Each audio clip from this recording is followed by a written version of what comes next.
Hello, welcome back to Mr. Bellecho. It's late at night and you're probably alone. Perfect.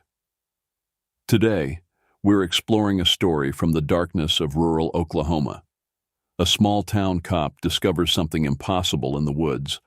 Creatures that move too fast, hunt too smart, and worst of all, they're watching through your phone. These aren't mindless monsters. They learn, they adapt, they communicate. And by the time you realize they're real, it might already be too late. Stay with me as we uncover what was really hunting in those woods. Let's begin. There's a point in life where you stop expecting the world to make sense. That point for me came on September 14, 2003, in Sweeney, Oklahoma, a tiny town where the biggest issue I ever handled was some drunk knocking over a mailbox. Yeah, I'm a small-town cop, name's Eddie Keeler, and I used to think my job was pretty straightforward. I grew up here, always liked the quiet, the kind of quiet where you can hear someone's screen door squeak from a block away. It wasn't a bad life. I had a daughter, Sarah, who I mostly saw on weekends. I used to joke that being a cop here was less about chasing bad guys and more about avoiding my ex-wife at the grocery store. Yeah, it wasn't exciting, but I was fine with that until that day. I was on duty, nothing out of the ordinary, just doing a drive around the outskirts of town. A lot of empty fields, rundown farmhouses, and the occasional pickup truck. You know the type. And then the call came in, crackling over the radio. Sheriff's office, we got a situation near Old Kinley Road. Couple of kids reported a body over. I rolled my eyes, probably some high school prank. Still, I had nothing better to do, so I flipped on the lights and headed over. It didn't take long. Old Kinley Road was a desolate strip of gravel barely fit for a car, lined by barbed wire fences and fields that no one had tended in years. You know those places where even nature gives up? This was one of those. I pulled up and saw the two kids standing by the side of the road looking pale as hell. Teenagers. One of them was holding a BMX bike, the other just fidgeting nervously. "What's going on, boys?" I asked, getting out of the car. The one with the bike pointed. "We found something, just over there in the trees." I followed his gaze to a patch of woods about 50 yards off the road. Now I wasn't too eager to go tromping through the underbrush, but I figured they'd found some dead animal, or at worst, an old vagrant who'd passed out. I grabbed my flashlight and started walking toward the tree line. "Stay here," I told the boys, mostly to make sure they didn't follow me and complicate things. The smell hit me first, like roadkill, but worse, thicker somehow. I pushed through the trees, my flashlight barely cutting through the dimness beneath the canopy. There, tangled in the underbrush, was the body. Now I've seen dead people before. Comes with the job. But this was something different. The corpse was torn apart, limbs scattered, chest ripped open. It wasn't an animal attack. I knew that much right away. Whatever had done this wasn't looking for food. The way the body was shredded, it seemed like it was done out of rage, almost like it was deliberate. I knelt beside what was left of the torso and noticed something even stranger. No blood. At least, not like you'd expect. The ground wasn't soaked, it was dry, save for a few splatters around the area. That's when I noticed the marks on the trees. Deep, claw-like gouges running up the bark much higher than any animal could reach. I stood up, suddenly aware of how quiet everything was. No birds, no wind, nothing. Just me, the mangled body, and the trees. Jesus Christ, I muttered under my breath. I wasn't armed that day. Yeah, dumb, I know, but in Sweeney, you never really needed to be. I fumbled for my radio, trying to keep my hand from shaking. "Dispatch, this is Keeler. I'm at the scene. I hesitated. "We've got a body torn up pretty bad. I need backup now." There was a long pause. The dispatcher didn't say anything for a few seconds, long enough for me to notice the sweat starting to beat on my forehead. "Copy that, Keeler. Sending units. ETA 20 minutes. 20 minutes. I could feel my pulse picking up. I needed to get the hell out of those woods. I turned to leave when I heard something, low but distinct, like the snap of a twig, or maybe the scrape of something heavy being dragged. I froze. "Hello?" I called, instantly regretting it. What was I hoping for? A friendly wave? My legs felt like lead as I started backing away. I don't know why I didn't run. Probably that stupid cop instinct. Don't panic, handle the situation. But this wasn't something I was trained to handle. Another snap. Closer this time. I turned and bolted, crashing through the brush like a madman. I didn't care about noise anymore. I just wanted out of there. As I reached the tree line, I glanced over my shoulder and saw it. Just for a second. A shape, hulking, too big to be a man. Its skin, if you could call it that, was rough, like cracked asphalt. The thing moved fast, faster than anything that size should have been able to. I don't think I've ever run so hard in my life. By the time I burst out of the woods and reached my car, I was out of breath. The kids were gone, their bikes abandoned by the side of the road. Smart kids, smarter than me anyway. I slammed the door shut, locked it, and fumbled with the keys. My hands were shaking so bad I nearly dropped them. I peeled out of there, gravel kicking up behind me as I sped back toward town. "Keeler, what's your status? Keeler, respond." The radio crackled, but I couldn't answer. Not yet. I needed to get away, needed to put some distance between me and whatever the hell was back there. By the time I got back to the station, the other units were already heading toward Old Kinley. I parked, sat in my cruiser for a moment, just trying to catch my breath. I kept replaying it in my head, what I'd seen, what it had done to that body. A few minutes later, Chief Donovan came out. Big guy. Probably spent more time behind a desk than in the field these days. He leaned against my window, looking concerned. "You all right, Eddie? You look like you've seen a ghost." I didn't laugh. "It wasn't a ghost, Chief. You wouldn't believe me if I told you." He sighed, opening the door and sitting down in the passenger seat. "Try me." So I told him. Everything. The body, the woods, the thing. I could tell by the look on his face he thought I was losing it. Hell, I didn't even believe myself. But I knew what I saw, and no amount of logic or reason was going to make that go away. "All right," Donovan said when I finished. "You've had a long day. Go home, Eddie. Get some rest. I'll take care of things." "Chief, I'm telling you." Yeah, I hear you." He patted my shoulder like I was some old dog that needed to be put down. "We'll look into it." I went home, but I didn't sleep. Not really. My mind kept drifting back to that shape in the woods, the way it moved, like it was tracking me. I'd always felt safe here in Sweeney. Now, I wasn't so sure. The next morning I got a call. They'd found another body. Same spot, same condition. But this time it wasn't a stranger. It was one of the deputies that had gone to check out the scene. And this time, nobody thought I was crazy. I showed up at the station, and there was a tension in the air, like everyone was waiting for someone else to say what they were all thinking. The truth was they didn't want to believe it either. But that second body, there was no explaining that away. Chief Donovan was pacing when I walked in. His usual bravado was gone, replaced by something closer to fear. "Eddie, we need to talk," he said, waving me into his office. We sat down, and for the first time I saw real worry in his eyes. "This thing, whatever it is," he began, "it's not an animal. It's not a person. Hell, I don't know what it is, but it's killing people, and it's not going to stop." I nodded, feeling a cold knot of dread in my stomach. "What do we do?" "We need to hunt it down," Donovan said, though he didn't sound too confident, "before it gets any closer to town." I should have said no, should have told him to call in the state boys, let them deal with it. But I didn't. I was a cop. This was my town, and I wasn't about to let some monster tear it apart. But before we went charging back into those woods, I needed to know what we were up against. I needed information. "Give me a few hours, Chief," I said. "I want to look into this." Donovan looked skeptical but nodded. "Fine, we'll head out tonight. But Eddie, be careful who you talk to about this. People get spooked easily." I nodded and left his office, heading straight for the small computer terminal we had in the corner of the station. I wasn't much for technology, but I knew enough to get by. I typed "Animal Attacks Oklahoma" into the search bar, but nothing useful came up. Just the usual stories about cougars and the occasional bear.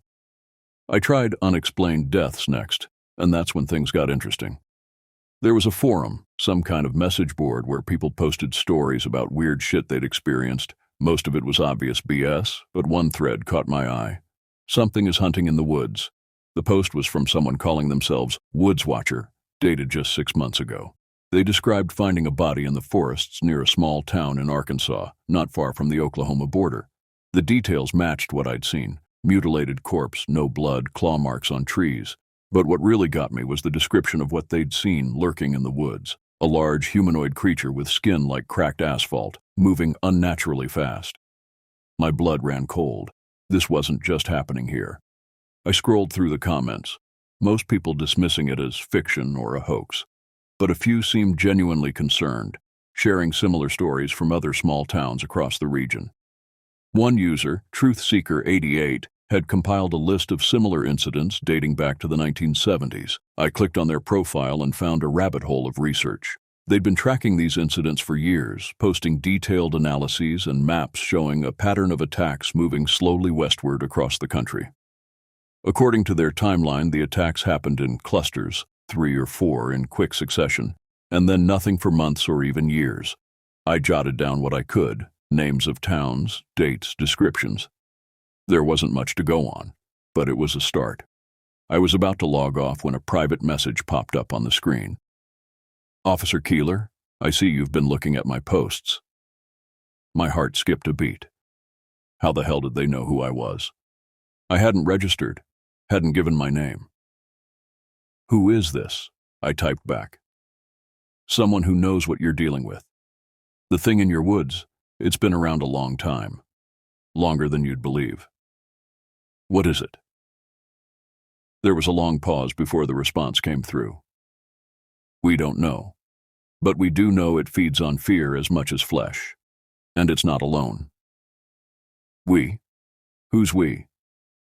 "People who've encountered these things and lived. We call ourselves the Watchers. We track them, study them, try to warn people when we can." "How do I kill it?" Another pause. "Conventional weapons can hurt it, but not easily. Fire works better. But be careful, Officer Keeler. These things are smarter than they look, and they learn." "How do you know my name?" "IP tracking. I have skills.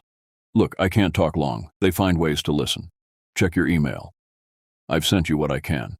Good luck." The message window closed, and no matter what I tried, I couldn't get it back. I checked my email on the ancient desktop and found a new message from an anonymous address. The subject line read simply, "They hunt at night." The email contained dozens of links to news articles, forum posts, and a few scanned pages from old books.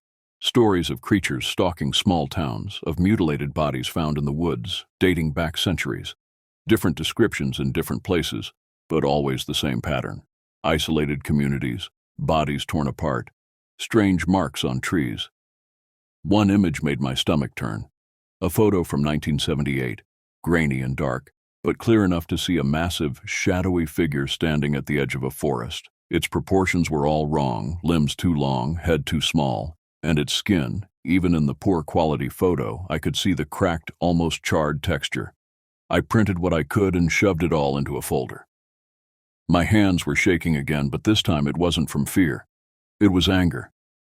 This thing, whatever it was, had been killing people for years, maybe decades, and no one had done a damn thing about it. When I got back to Donovan's office, he was on the phone, his expression grim. He hung up as I walked in. "We've got another problem," he said. "Those kids who found the body, they're missing. Parents haven't seen them since yesterday." My heart sank. "You think the thing got them?" Donovan shrugged. "Maybe. Or maybe they got scared and ran off. Either way, we need to find them." He nodded to the folder in my hands. "What's that?" I laid it out on his desk, showing him the articles, the forum posts, the photos. "This isn't the first time this has happened, Chief. These things, they've been around for a while, and according to this, they hunt at night." Donovan flipped through the pages, his face growing more serious with each one. "Jesus, Eddie, you really think all this is connected?" "I do, and there's more." I told him about the message, about the Watchers, about what they'd told me. He leaned back in his chair, rubbing his face with his hands. "So we're dealing with some kind of, what, monster? That's been killing people across the country for years?" "Looks that way." and conventional weapons might not be enough? That's what they said. Donovan stood up, walked to the window, and looked out at the street. Sweeney was quiet today, like the town knew something was wrong. All right, he said finally. We gather up some men, we load up with everything we've got, and we go hunting. Tonight. Chief, maybe we should call in some help. State police, FBI, someone with more resources. Donovan turned to look at me, his eyes hard. And tell them what, Eddie? That we're hunting a monster? They'll laugh us out of town. No, this is our problem. We handle it ourselves. I nodded, knowing he was right. No one from outside would believe us. Hell, I was still having trouble believing it myself. One more thing, I said. According to what I found, these things, they're not alone. There might be more of them. Donovan's jaw tightened. Then we better make sure we get them all. We gathered up a small team, just 4 of us, me, Donovan, and 2 other deputies, Blake and Marlin. We were all armed this time, shotguns mostly. I had an old hunting rifle slung over my shoulder, and in my pack was a makeshift flamethrower I'd put together from a propane torch and some other hardware store items. If fire worked better, I wanted to be prepared. We drove back out to Old Kinley Road, parked by the tree line, and geared up. The sun was setting, painting the sky in deep reds and purples. It would be dark soon. All right, stay close, Donovan said. And for God's sake, keep your eyes open. We moved into the woods, forming a loose line. The smell hit me again as we pushed deeper into the woods. The same rancid metallic stench of decay hung in the air, even stronger now. My pulse quickened, but I forced myself to focus. I wasn't going to let fear get the better of me. The trees closed in, their thick branches forming a canopy that blocked out most of the light. Blake was up ahead, Marlin on my left, and Donovan brought up the rear. We moved slowly, deliberately, the only sound the crunch of leaves under our boots. Keeler, you seeing anything? Donovan's voice crackled over the radio. Nothing yet, I whispered back. But I could feel it, like eyes on the back of my neck. The same sensation I had the day before. That thing was close. I could sense it. In the growing darkness, I switched on the flashlight mounted to my rifle, sweeping it across the trees. The claw marks were everywhere now, deep gouges in the bark that seemed to lead deeper into the woods. Look, I said, pointing to the marks. It's like a trail. Or a trap, Marlin muttered, but he followed as we pushed forward. The forest grew denser, the trees packed so tight it was hard to move between them. The air was thick, heavy with moisture and that awful smell. My shirt was sticking to my back with sweat, and not just from the humidity. Suddenly Marlin let out a yelp, followed by the unmistakable sound of something crashing through the brush. We all froze. Marlin, report! Donovan barked, but there was no response. We rushed toward the sound, pushing through the dense foliage. My heart was hammering in my chest as I rounded a thick oak and saw Marlin's shotgun lying on the ground, bent in half like a cheap piece of plastic. There was no sign of him. Just the same deep gouges in the tree trunks, like the ones I'd seen before. My stomach dropped. Blake knelt by the shotgun, his face pale. What the hell could do this?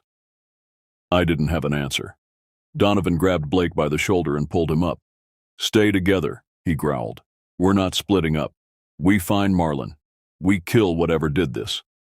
But even Donovan didn't sound too sure anymore. We pushed on, more cautious now. The deeper we went, the thicker the trees became, and soon we were in near darkness. My flashlight flickered, casting long, eerie shadows on the forest floor. Every snap of a twig made my nerves jolt. My finger was tight on the trigger, ready for anything. And then we heard it. A low, guttural sound. Not like anything I'd ever heard before. It wasn't an animal. It wasn't human. It was deep, almost like a rumble, vibrating through the ground beneath our feet. Blake took a step back, his eyes wide. We need to get out of here, man, he whispered, panic creeping into his voice. I wanted to agree, but before I could say anything, the trees ahead of us exploded with movement. Something huge barreled through the underbrush, faster than anything that size had a right to be. I barely had time to raise my rifle before it was on top of us. Blake fired, but the thing was too quick. It slammed into him, sending him flying into a tree with a sickening crack. He didn't get back up. Jesus! Donovan shouted, unloading his shotgun into the creature. The thing barely flinched. I caught a glimpse of it in the beam of my flashlight, a hulking mass of cracked, blackened skin like it had crawled out of a pit of tar.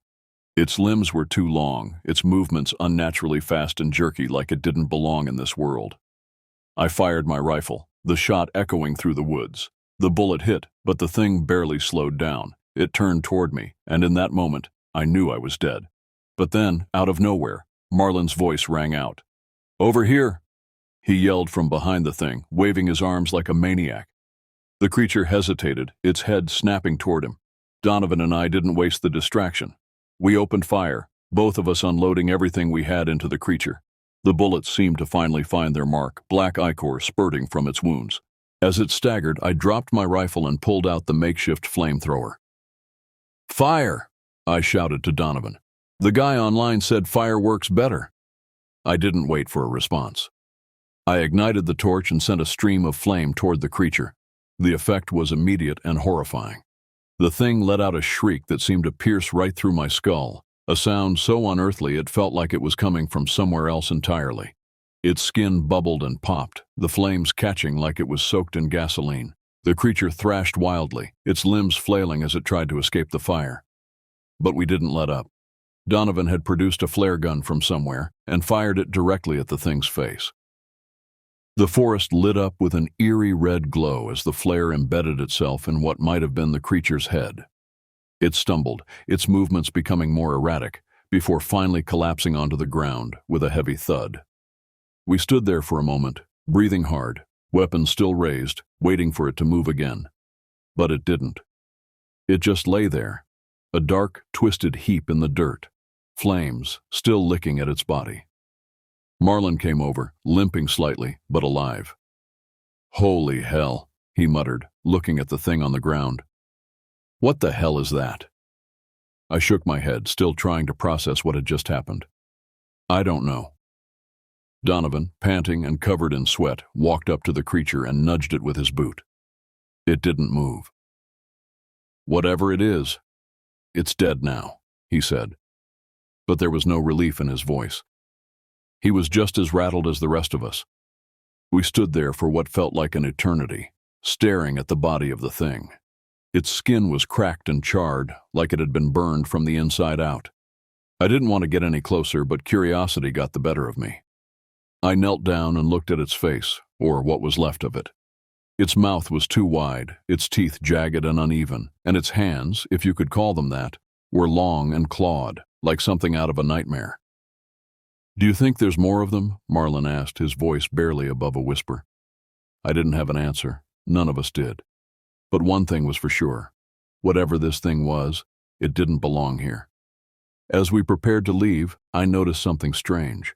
Clutched in one of the creature's hands was a small metallic object. I pried it loose, careful not to touch the thing's skin. It was a phone, a newer model smartphone, cracked but still functioning. And on the screen was a message thread. The text still visible. "It's watching me. I can feel it. Don't come looking for me." The message was from one of the missing teenagers, and it was sent just hours before we arrived.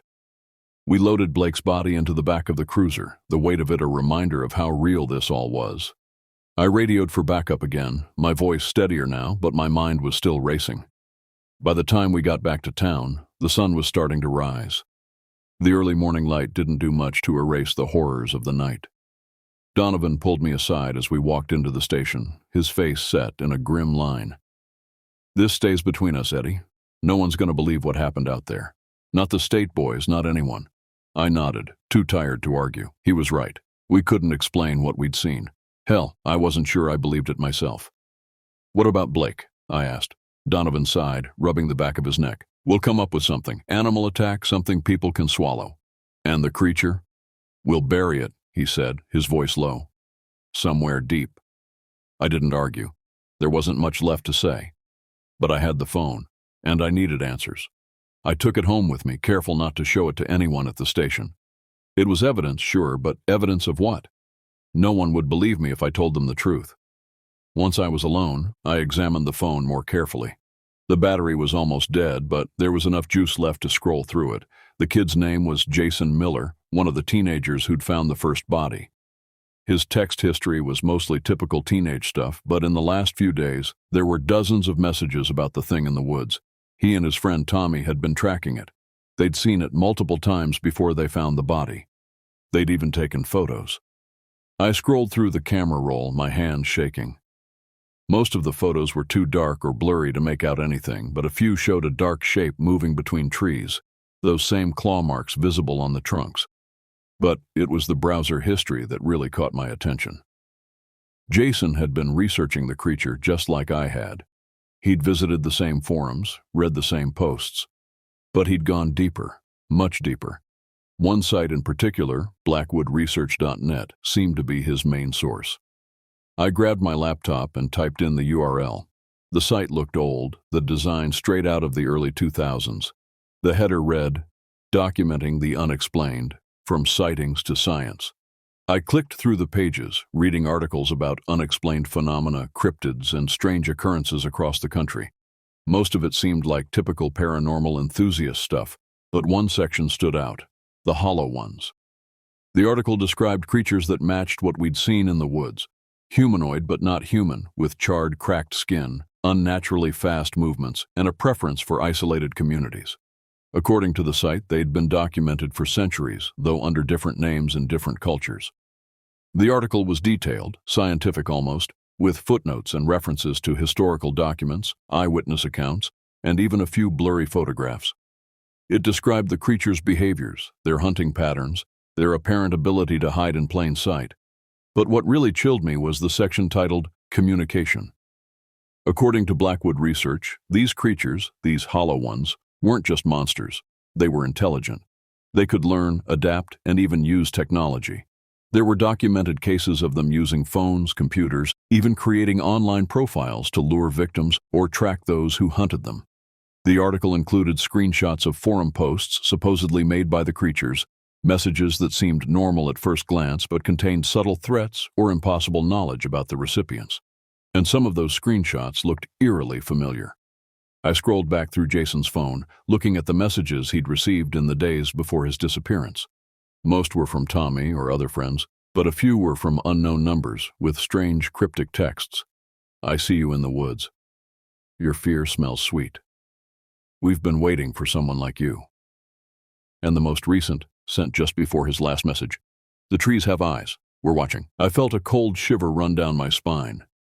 If what Blackwood Research claimed was true, then these creatures weren't just hunting in our woods. They were watching us, learning about us, using our own technology against us.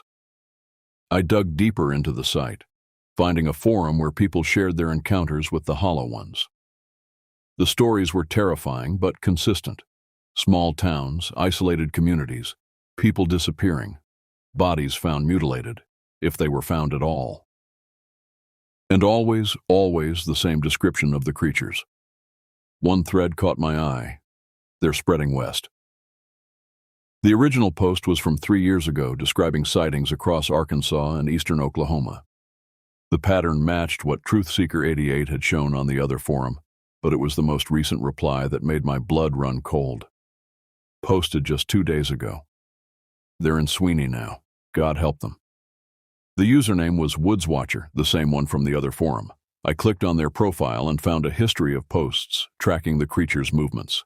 According to their research, the hollow ones moved in groups of 3 to 5, establishing territories before moving on.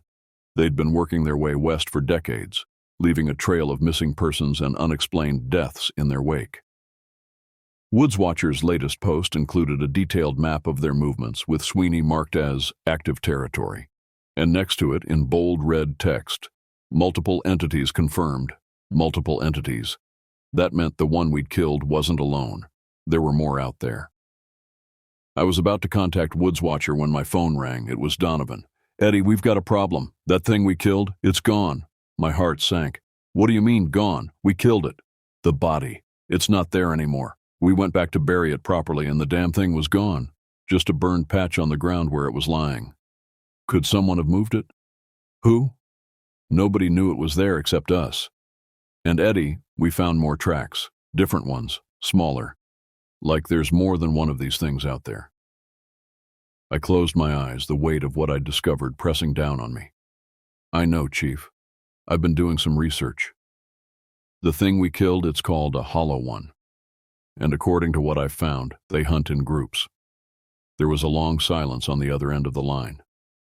When Donovan spoke again, his voice was low, determined. How many?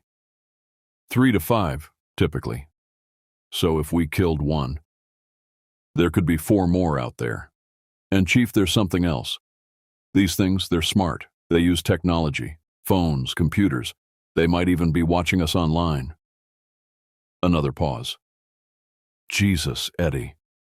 You're telling me these monsters can use phones? That's what the research suggests. And I found a phone on the one we killed. It belonged to one of the missing kids, Jason Miller. He'd been researching them too before he disappeared. All right. We need to regroup, figure out our next move. Meet me at the station in an hour. I hung up, my mind racing. If the hollow ones were as intelligent as Blackwood Research claimed, they might already know we were onto them. They might be planning their next move. I looked back at the phone in my hand, at the messages from unknown numbers. Were they watching me now? Had they been watching all along? A new message popped up on the screen, from a number I didn't recognize. See you soon, Officer Keeler. I nearly dropped the phone. My hands were shaking again, but this time it was pure, cold fear. They knew my name. They knew I had the phone. They were watching. I grabbed my gun and checked the windows, half expecting to see one of those things staring back at me. But there was nothing, just the empty street outside my house. I needed to get to the station, to warn Donovan and the others. I grabbed my keys and headed for the door, the phone still clutched in my hand.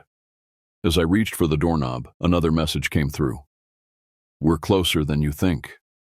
I froze, my hand hovering over the doorknob. Were they outside? Waiting for me? I backed away from the door, my heart pounding in my chest. I needed to think, to come up with a plan. If they were outside, I couldn't just walk out there. But I couldn't stay here either. I moved to the window, carefully peering out through the blinds. The street was empty, no sign of movement, but that didn't mean anything. These things were fast and they could hide. Another text. Look up. My blood turned to ice. Slowly, I raised my gaze to the ceiling. Nothing, but the message was clear. They weren't just outside. They were everywhere. I took a deep breath, trying to steady my nerves. I couldn't let fear paralyze me. That's what they wanted. According to Blackwood Research, the hollow ones fed on fear as much as flesh. I needed to get to Donovan, to tell him what I'd learned. We needed to warn the town, to get people to safety. But how? I looked at the phone again, an idea forming. If they could use technology, so could I. I opened the browser on my laptop and went back to Blackwood Research. There had to be more information, something I'd missed. I scanned through the articles again, looking for weaknesses, for ways to fight these things. And there it was, in a section titled Vulnerabilities. According to the site, the hollow ones had several weaknesses. Fire was one, as we'd already discovered. But there were others. They couldn't cross running water. They were sensitive to certain frequencies of sound. And most importantly, they couldn't predict human behavior that didn't stem from fear. The article explained that the hollow ones had evolved to track and hunt frightened prey. They could sense fear, follow it, predict what a scared human would do. But when humans acted without fear or against their instincts, the creatures became confused, disoriented. That's why Marlin had survived. He hadn't run. He'd stood his ground, shouted, drawn attention to himself, the exact opposite of what a terrified person would do. I grabbed my phone, my real phone, not Jason's, and called Donovan. Chief, it's Eddie. Don't go to the station. I think they're watching it. What? Who's watching it? The hollow ones. I've been doing more research. They're hunting us, Chief, and they're using our fear against us.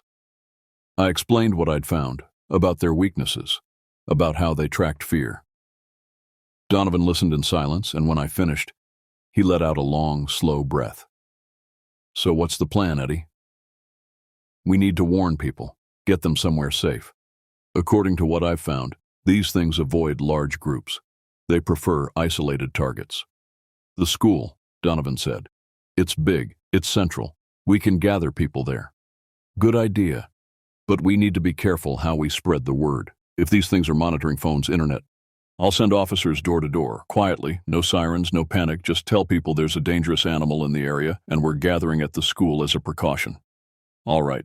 And Chief, we need weapons. Fire, mostly, and something loud, speakers or sirens. They're sensitive to certain frequencies. I'll handle it. You get to the school. I'll meet you there. I hung up, feeling a little calmer now that we had a plan. I checked Jason's phone again. No new messages. But that didn't mean they weren't watching. I gathered what I needed, my gun, a makeshift flamethrower similar to the one I'd used in the woods, and a portable radio I'd modified to emit a high-pitched frequency. According to Blackwood research, anything above 20,000 hertz would disorient them. As I prepared to leave, one last message came through on Jason's phone. Running won't save you. We're already here. I steeled myself, took a deep breath, and stepped outside. The street was still empty, but I could feel eyes on me, watching from the shadows. I walked to my car, forcing myself to move slowly, calmly. No fear. That's what they wanted. The drive to the school was tense, every shadow seeming to move, every tree potentially hiding one of those things, but I made it without incident. The school parking lot was already filling up with cars as people arrived, confused but following instructions. Donovan was at the entrance, directing people inside. He looked relieved when he saw me. "Glad you made it," he said, clapping me on the shoulder. "We've got about half the town here already. Rest should be arriving soon. Any sign of them?" He shook his head. "Nothing yet, but we've set up patrols around the perimeter. Armed men, working in groups of 3 or 4. No one goes anywhere alone." I nodded, impressed with how quickly he'd organized everything. "What about weapons?" "Got a stockpile inside, flare guns, makeshift flamethrowers like you suggested, and Bill from the hardware store rigged up some kind of sonic device. Says it should emit the frequency you mentioned." We headed inside. The school gymnasium had been transformed into a makeshift command center, with tables set up for weapons, communication equipment, and a large map of Sweeney and the surrounding woods. People were milling about, some confused, some frightened, but most just waiting for instructions. Donovan had done a good job keeping panic to a minimum. "All right, listen up," Donovan called out, his voice cutting through the murmur of conversation. "We've got a dangerous situation in town, some kind of predator in the woods. We've already lost Deputy Blake, and we've got reason to believe these things are hunting more victims." He didn't mention what these things really were. I didn't blame him. People would have a hard time believing the truth. "We're going to stay here tonight, all of us together. Safety in numbers. In the morning, we'll organize search parties to track down and eliminate the threat." There were murmurs of agreement, a few questions about the animal we were hunting, but overall people seemed to accept the situation. This was a town where people hunted, where they respected the dangers of the wild. The idea of a predator wasn't so far-fetched. As night fell, we set up watches, groups of 4 patrolling the perimeter of the school. I volunteered for the first shift, along with Marlin and 2 other deputies. We were armed with shotguns, flare guns, and the sonic devices Bill had rigged up. The night was quiet, almost too quiet. No crickets, no night birds. Just the soft rustle of leaves in the wind. We patrolled in silence, eyes scanning the darkness, ears straining for any unusual sound. It was around midnight when we heard it. A low, guttural growl coming from the trees across the street from the school. We froze, raising our weapons, eyes straining to see in the darkness. "There," Marlin whispered, pointing to a spot between 2 trees. I saw it a moment later, a dark shape, larger than a man, moving with that same unnatural speed we'd seen in the woods. And then another, and another. 3 of them, moving towards us. "Get ready," I muttered, raising my flamethrower. "When they get closer, hit them with everything we've got." The shapes moved closer, their movements jerky and unsettling. I could make out more details now, the cracked, charred skin, the 2 long limbs, the small, almost sunken heads. "Now!" I shouted. We opened fire, shotguns blasting, flares streaking through the air, the sonic devices emitting a high-pitched wail that made my ears hurt even at the lower range of their output. The effect was immediate. The creatures staggered, their movements becoming erratic. One of the flares hit its mark, and one of the hollow ones erupted in flames, its scream cutting through the night. But the other two kept coming, moving faster now, driven by rage or hunger or both. They were on us before we could reload, their clawed hands slashing through the air. I triggered my flamethrower, sending a stream of fire into the face of the nearest creature. It reeled back, shrieking, but didn't fall. These ones seemed stronger, more resistant to fire than the one we'd killed in the woods. Marlin was grappling with the third creature, trying to keep its claws away from his face. I turned to help him, swinging my emptied flamethrower like a club. It connected with the creature's head, sending it stumbling back.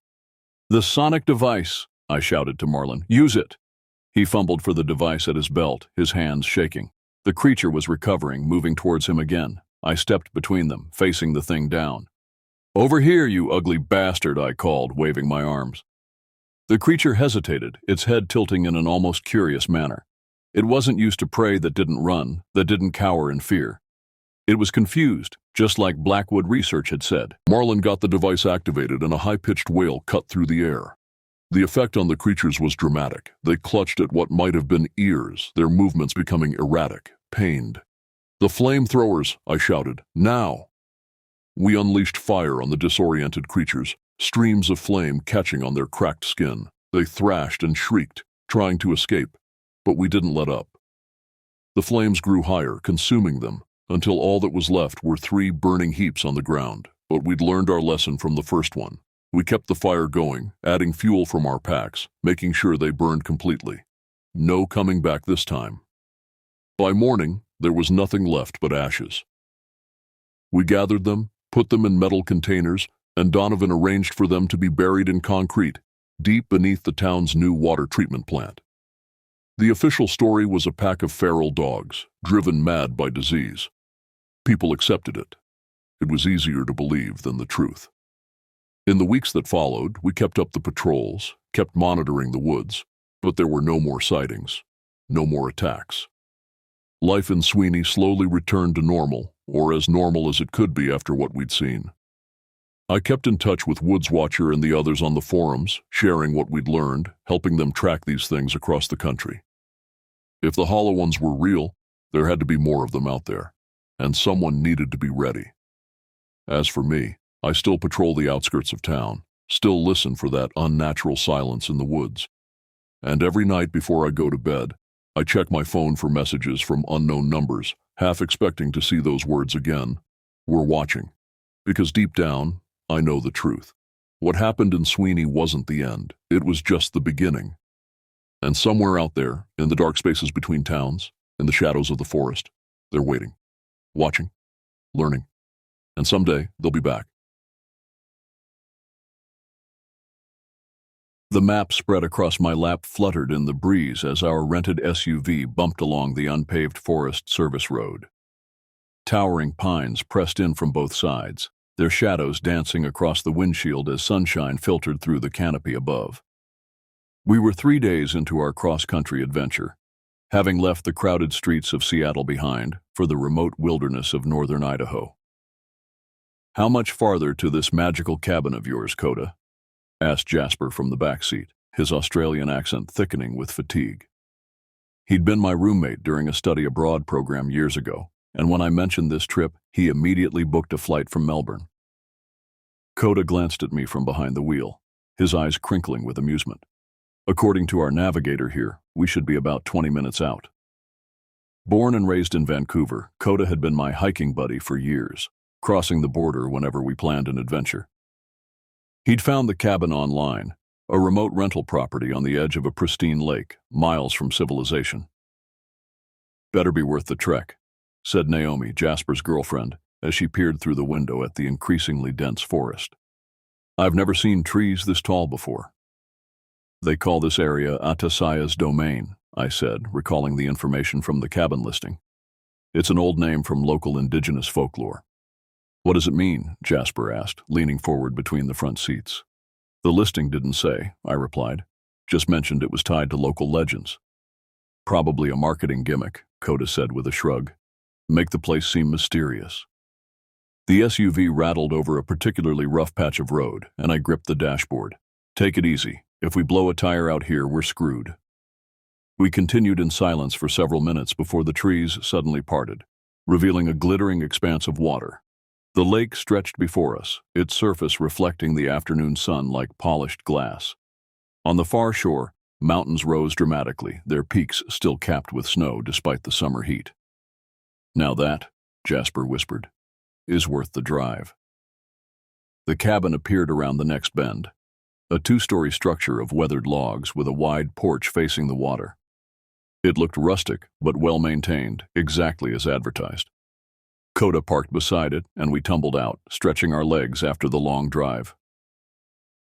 "Check this place out," Naomi said, already heading toward the porch. "It's perfect."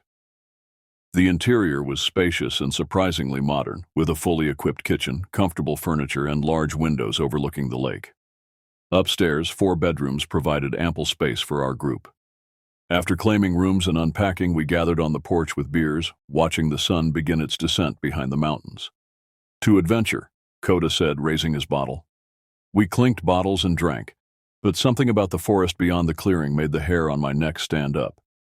As shadows lengthened across the ground, the woods seemed to darken too quickly, too completely. "What's the plan for tomorrow?" Jasper asked, breaking my uneasy reverie.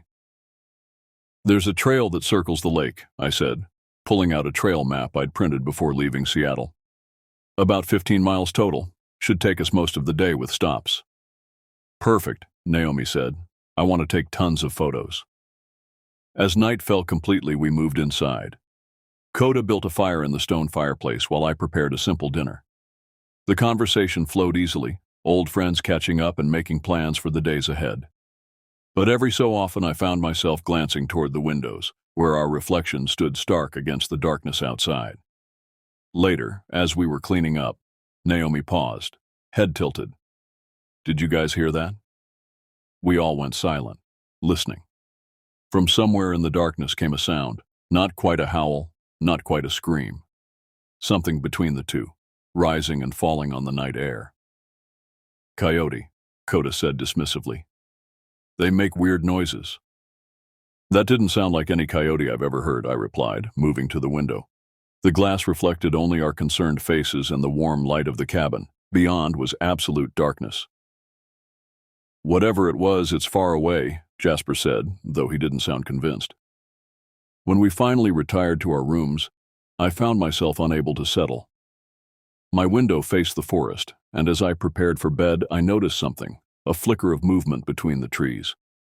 I stepped closer to the glass, straining to see in the darkness.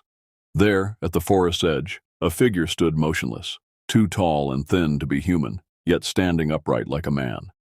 For a moment I convinced myself it was just a tree trunk seen from an odd angle. Then it moved, gliding sideways without seeming to take steps, disappearing behind a massive pine.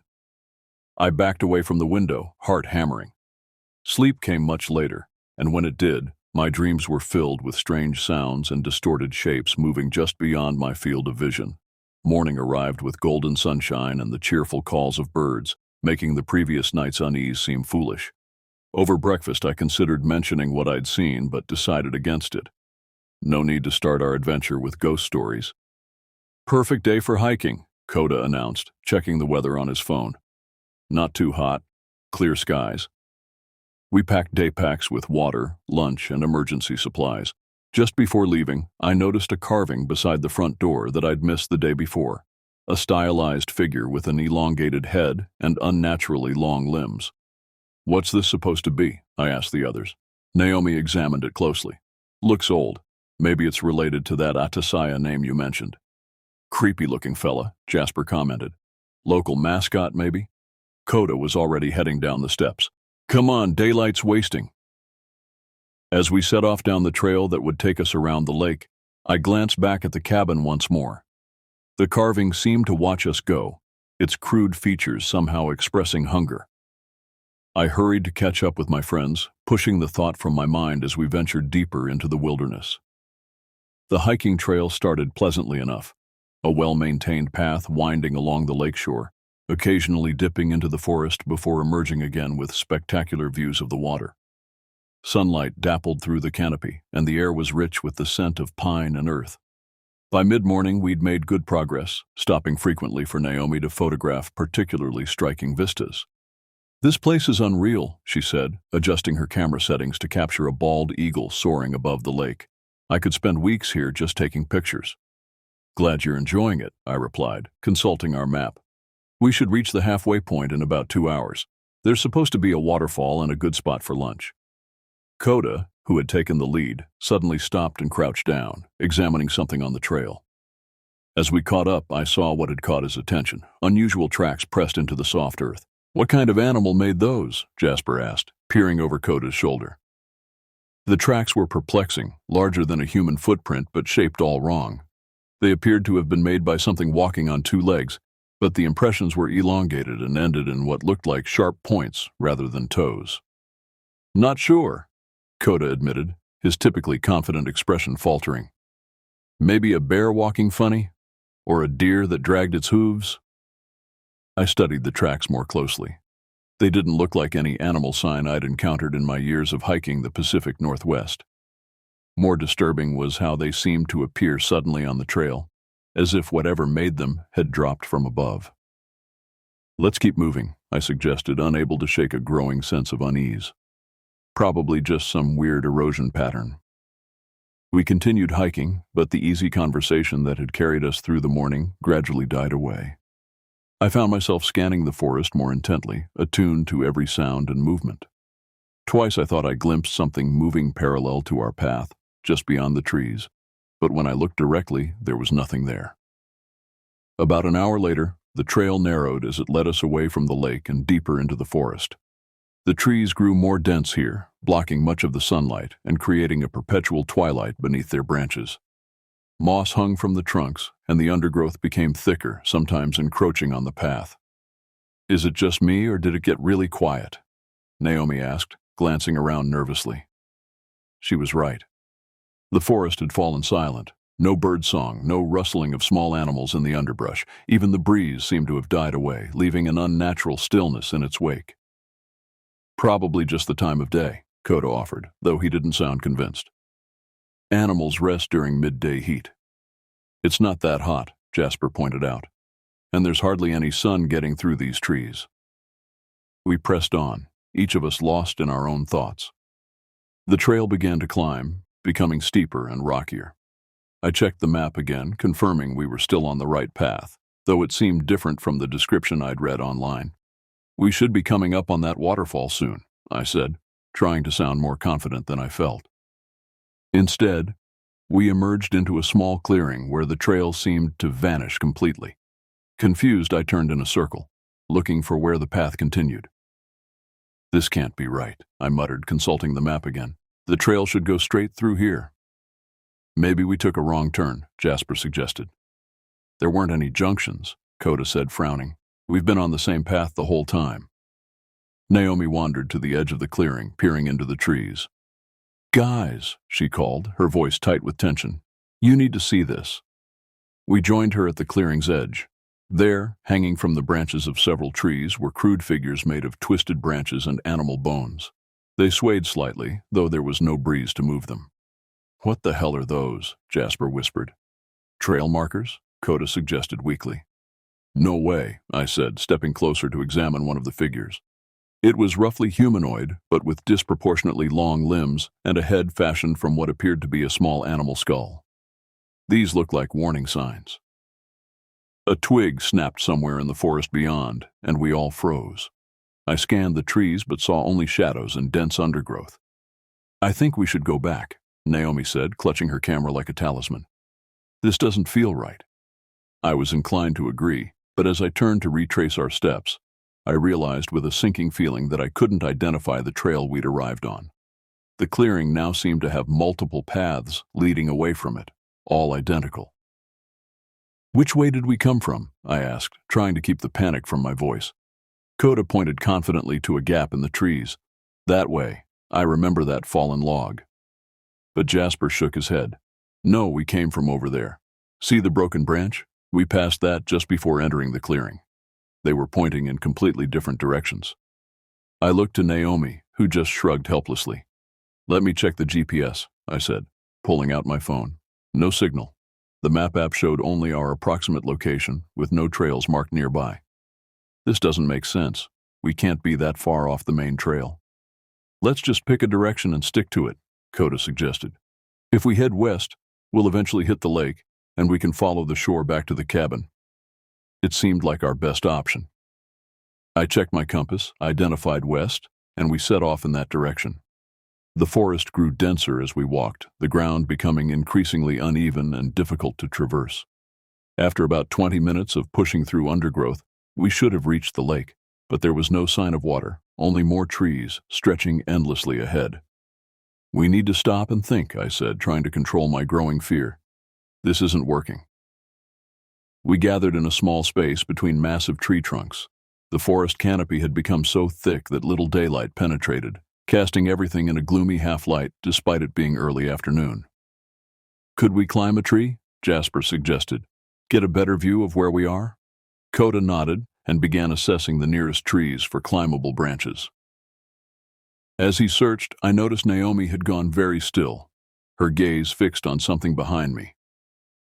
What is it? I asked, turning to follow her line of sight. At first, I saw nothing. Then, between two distant trees, a figure stepped into view. Tall and impossibly thin, with limbs that seemed too long for its body.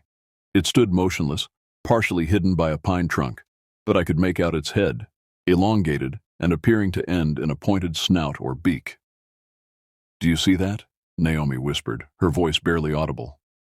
I nodded slowly, afraid that any sudden movement might draw its attention. Coda, Jasper, I called softly. Don't make any quick movements, but look over there. They turned carefully. The figure remained still, watching us from the distance. Is that a person? Jasper asked, squinting. No person looks like that, Coda replied, his voice uncharacteristically shaky. As if responding to our attention, the figure suddenly moved, not walking, but seeming to glide sideways behind a tree, disappearing from view. We stood frozen, waiting for it to reappear, but the forest remained still. We need to get out of here, I said, the words catching in my throat. Now. Which way? Naomi asked, her eyes darting between the trees. Before anyone could answer, a sound cut through the forest, that same, not quite howl from the previous night, but much closer now. It was followed by another, then another, coming from different directions around us. They're surrounding us, Jasper said, backing toward the center of our small group. Run, Coda commanded, grabbing Naomi's arm. Just run. We bolted in the only direction that wasn't producing those terrible sounds, crashing through undergrowth, branches whipping at our faces and arms. I had no idea if we were heading toward safety or deeper into danger, but primal fear drove us forward. Behind us, the howls changed to something worse, a sound like laughter, but distorted and inhuman. And with it came the unmistakable noise of pursuit, branches breaking, leaf litter crunching under heavy footfalls that moved too quickly through the dense forest. Whatever was behind us was gaining ground. We ran blindly through the forest, branches clawing at our clothes and skin, roots threatening to trip us with every step. The pursuit continued relentlessly, sometimes seeming to fade into the distance, only to suddenly sound from directly beside us or ahead on our path. It was as though our pursuers knew the forest intimately and were toying with us, herding us in a specific direction. There, Coda shouted suddenly, pointing ahead. I see light. Through the trees, a brightness gleamed, sunlight reflecting off water. We changed course slightly, pushing toward it with renewed desperation. Moments later, we burst from the tree line onto the rocky shore of the lake. But it wasn't the section near our cabin. The far shore looked completely different from what we'd seen before. Where are we? Naomi gasped, bending over to catch her breath. I spun around, trying to get my bearings. The shoreline curved away in both directions, disappearing around rocky points. No sign of the cabin or any human structure. We must be on the opposite side of the lake from the cabin, I reasoned, though I had no real idea if that was true. The lake seemed larger than it had appeared from our starting point. At least we found the lake, Jasper said, scanning the tree line behind us. We can follow the shore until we reach the cabin. Which direction? Coda asked, looking both ways along the shoreline. I checked my compass, trying to remember the orientation of the lake from our maps. If we go right, we should eventually circle back to our side. We moved quickly along the shore, staying close to the water's edge and as far from the trees as possible. The terrain was challenging. Large boulders and fallen trees frequently blocked our path, forcing us to either climb over or detour dangerously close to the forest. After about 30 minutes of this difficult progress, Jasper stopped abruptly. "Look," he said, pointing to the ground. There, in a patch of mud between rocks, were those same strange footprints we'd seen on the trail. They emerged from the water and led directly into the forest. "It can swim," Naomi whispered, her face pale. "We don't know that's the same thing that was chasing us," Coda said, but his voice lacked conviction. "We need to keep moving," I urged. "If we can reach the cabin before dark, we can drive out tonight." The mention of darkness spurred us on.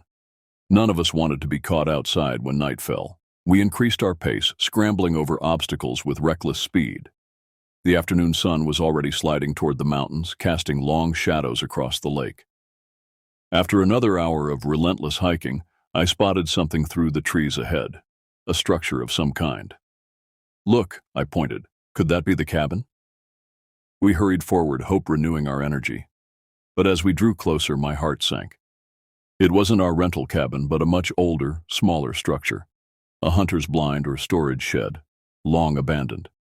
Its wooden walls were weathered gray, windows broken or boarded over, roof partially collapsed. "Should we check inside?" Jasper asked. "Might be something useful." "I don't think," I began, but Coda was already approaching the small building. "Hello?" he called out. "Anyone here?" Silence answered him. He pushed open the door, which hung precariously from a single hinge, and peered inside. "It's empty. Well, mostly." We followed him cautiously. The interior was a single room, perhaps 12 feet square, with a dirt floor and crude shelving along one wall. A rusty wood stove sat in one corner, its pipe disappearing through a hole in the ceiling. The only furniture was a 3-legged stool and a small table, both looking ancient and rotted. "What's that smell?" Naomi asked, covering her nose. There was indeed a strong odor, not the expected mustiness of an abandoned building, but something sharper, more organic. It reminded me of a taxidermy shop I'd once visited, the chemical tang of preservation mixed with the underlying scent of death. "Look at this," Jasper said, examining the shelves. They held an assortment of glass jars, their contents difficult to discern through clouded glass and years of dust. I stepped closer, wiping a sleeve across one jar to clear the grime. Inside, suspended in murky liquid, was what appeared to be a human hand, the flesh shrunken and gray against the bones. I recoiled, knocking the jar with my elbow. It teetered on the edge of the shelf before Coda caught it. "Easy," he said, replacing the jar. "Let's not disturb anything." "We should go," I said, backing toward the door. "This isn't right." "Wait," Naomi called, her voice strange. She was staring at the far wall, where crude drawings covered the rough-hewn logs. "These look like the carving from the cabin." She was right. The wall was covered in variations of the same elongated figure we'd seen carved by the cabin door. Some depicted it alone, others showed it pursuing human-like shapes. One particularly disturbing image showed the figure standing over prone human forms, long arms extended downward. "Atasaya," I murmured, remembering the name from the cabin listing. "What?" Jasper asked. "Atasaya's domain. That's what they call this area, remember?" I moved closer to the drawings, noticing text scrawled beneath some of them. The writing was faded and difficult to read, but I could make out a few phrases. "Walks between worlds, wears the skins, hungers for essence." "Guys," Coda said from near the door, his voice tight, "we've got company." I turned to see him staring out through the broken window. Following his gaze, I saw movement at the forest's edge, not the tall, thin figure from before, but something on all fours, moving with an unnatural gait. It paused at the tree line, and even from this distance I could tell it was looking directly at the cabin. "Is that a wolf?" Naomi asked, joining Coda at the window. "Too big for a wolf," he replied, "and the way it's moving, it's not right." The creature suddenly stood up on its hind legs, its form shifting and elongating until it resembled a human figure, but wrong somehow, as if someone wearing an ill-fitting suit. It took a step toward the cabin, then another. "Block the door," I hissed, moving to shove the small table against the entrance. Jasper helped me, while Coda looked around frantically for anything we could use as a weapon. He seized a broken piece of shelving, testing its heft. "The windows," Naomi said. "They're not covered." Indeed, the windows were merely empty frames, the glass long gone. They were small, too small for an adult human to climb through comfortably. But I wasn't convinced our visitor was constrained by human limitations. "We need to make noise," Coda decided, banging his makeshift club against the wood stove. "Maybe scare it off." The metallic clanging echoed loudly in the small space. Outside, the approaching figure paused, its head tilting at an impossible angle. Then it did something unexpected. It spoke. "Come out, friends," it called, the voice unnervingly similar to Coda's. I found the way back. "It's not far." We froze, looking at each other in horror. The voice was Coda's, perfectly mimicked, but Coda himself stood beside us, his face drained of color. "Don't answer," he whispered. "Whatever you do, don't respond to it." "Naomi?" the voice called next, now a perfect imitation of Jasper. "I need your help. I'm hurt." Naomi pressed her hands over her mouth, tears welling in her eyes. The creature had changed tactics, now shuffling with an exaggerated limp, one arm hanging as if injured. "It's trying to lure us out," I realized aloud. "It's mimicking us to make us lower our guard." "What do we do?" Jasper asked, his voice barely audible. I looked around the cabin's interior, desperate for inspiration. My eyes fell on the wood stove. "Can we light a fire? Smoke it out, or scare it with the flames?" Coda examined the stove. "Maybe. There's some old wood here, and I have a lighter." While he worked on getting a fire started, I continued searching the cabin for anything useful. Beneath a pile of moldy burlap in the corner, I found a leather-bound book, its pages yellow with age. Opening it carefully, I discovered it was some kind of journal, the handwriting cramped and difficult to decipher. "Listen to this," I said, skimming the pages. "May 15, 1936. Third night watching the trees. It comes when the moon is highest. Takes different shapes now. Not just animals. Saw it wearing Johnson's face yesterday, though Johnson has been dead 2 weeks." "What is that?" Naomi asked, momentarily distracted from the threat outside. "A journal. Someone who stayed here before." I flipped forward several pages. "They call it skinwalker in some traditions. Witch that can take the form of any creature it's killed. But that's not right. This is older. Much older." Outside, the creature had begun circling the cabin, sometimes crawling along the ground like an animal, sometimes walking upright like a man. It continued calling out with our voices, cycling through each of us, mixing pleas with taunts. "Here," I read from another page. "The old Shoshone woman told me its true name, Atasaya, the cannibal demon. It doesn't just want your body, it wants your essence, your spirit. It hunts by confusion and fear, makes you doubt what's real." "Great," Jasper muttered. "That's really helpful right now." The stove was smoking badly, filling the cabin with acrid fumes, but providing a psychological barrier between us and what lurked outside. Coda had managed to get a small fire going, feeding it with bits of broken shelving. I continued reading, skimming for anything useful. Iron repels it, salt burns it, but neither kills it. Only way to escape is to reach hallowed ground before dawn. "Hallowed ground?" Naomi repeated. "Like a church?" I scanned further. Cabin built on old burial site. Stones encircle. Safe there, but only at night. During day, it can cross. "Burial sites are often considered sacred," Jasper said. "Maybe our rental cabin?" It had that carving by the door like a ward or protection symbol. "Worth a shot," Coda agreed. "But how do we get past that thing?" As if in answer, a loud thump came from the roof, followed by scrabbling sounds. The creature was climbing onto the cabin. "We need to go now," I said, stuffing the journal into my pocket. "While it's on the roof, head for the shore, then follow the lake back toward our cabin." We moved the table away from the door as quietly as possible. Coda raised his club, and I gripped a rusted fire poker I'd found near the stove. Jasper and Naomi had armed themselves with broken pieces of shelving. "Ready?" I whispered. They nodded grimly. "On 3. 1, 2, 3. Coda yanked the door open, and we burst out, running full tilt toward the lake. Behind us came a shriek of rage, followed by the sound of something heavy hitting the ground. I didn't look back, focusing only on reaching the water's edge. We splashed into the shallows, wading as quickly as possible, the water reaching our knees. The shore curved ahead, and if we could round that point, we'd be out of sight from the abandoned cabin. Jasper, who had taken the lead, suddenly stopped. "Oh no," he breathed.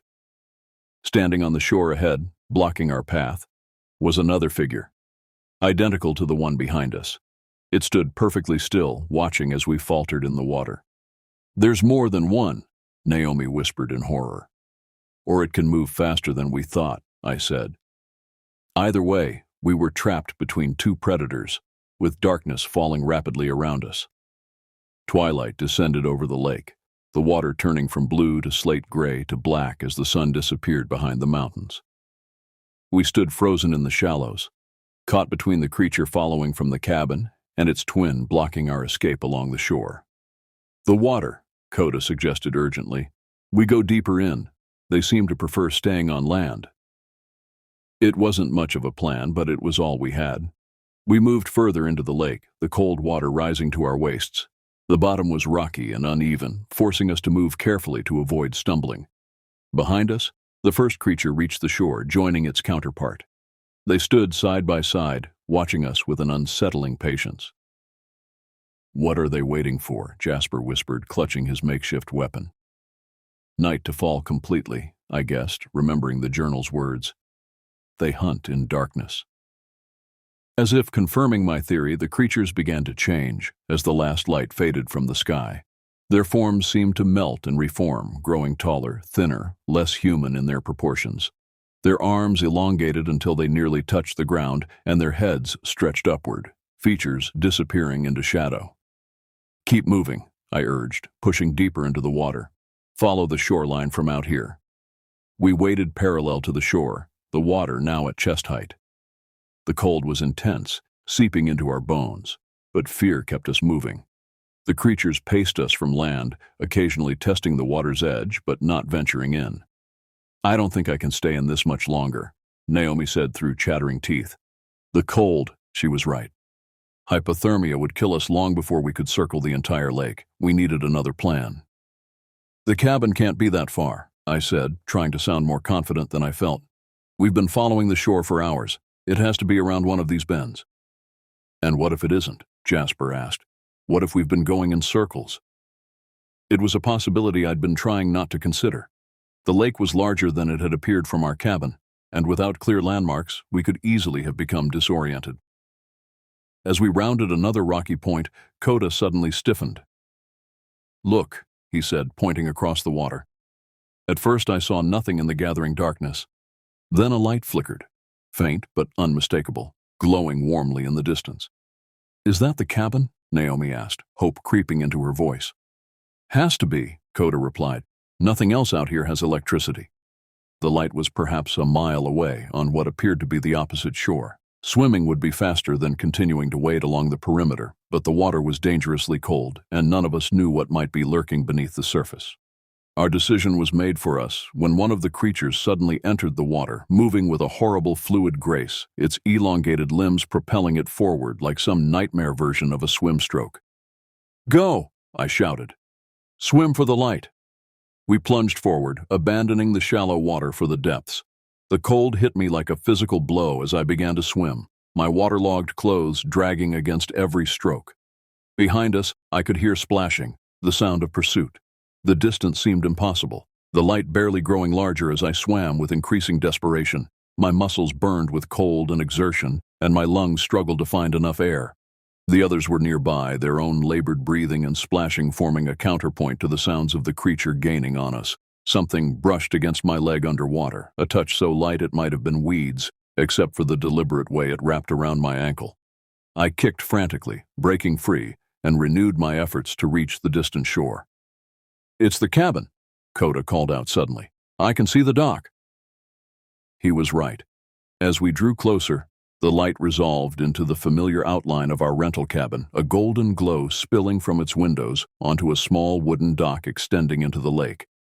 "Almost there," I gasped, my limbs numb and movements increasingly uncoordinated. The splashing behind us had stopped, but I didn't dare look back to see if our pursuers had given up or simply gone silent. Every ounce of my remaining strength was focused on reaching that dock, on the promise of safety it represented. Jasper reached it first, hauling himself up with trembling arms. He turned immediately to help Naomi, who was struggling to stay afloat. Coda and I were close behind, our fingers clawing at the rough wood as Jasper grabbed our wrists and pulled. We collapsed on the dock, gasping and shivering, too exhausted to immediately move toward the cabin. The night air was bitter against our soaked skin, but the simple fact of being out of the water felt like salvation. Did we lose them? Naomi asked between shuddering breaths. I forced myself to look back across the dark expanse of water. Nothing disturbed its surface, now a perfect mirror for the rising moon.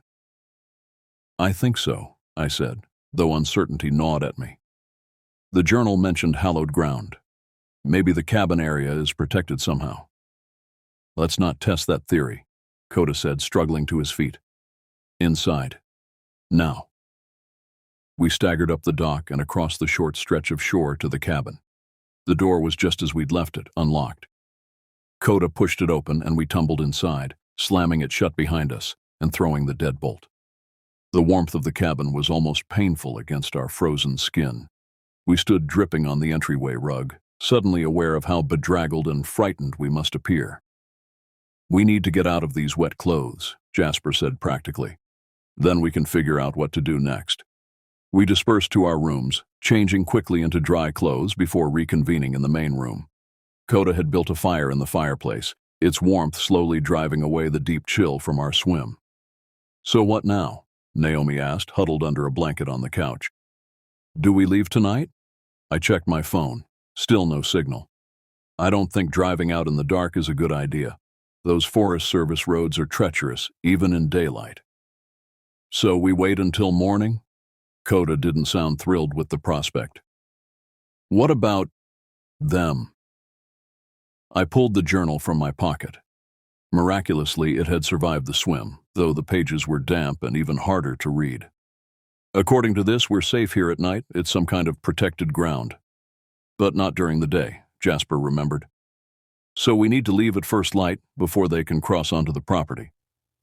Exactly, I agreed. We pack tonight, leave at dawn, drive straight back to Seattle without stopping. And if they're waiting on the road? Naomi asked quietly. None of us had an answer for that. The possibility that we might already be trapped was too terrible to contemplate.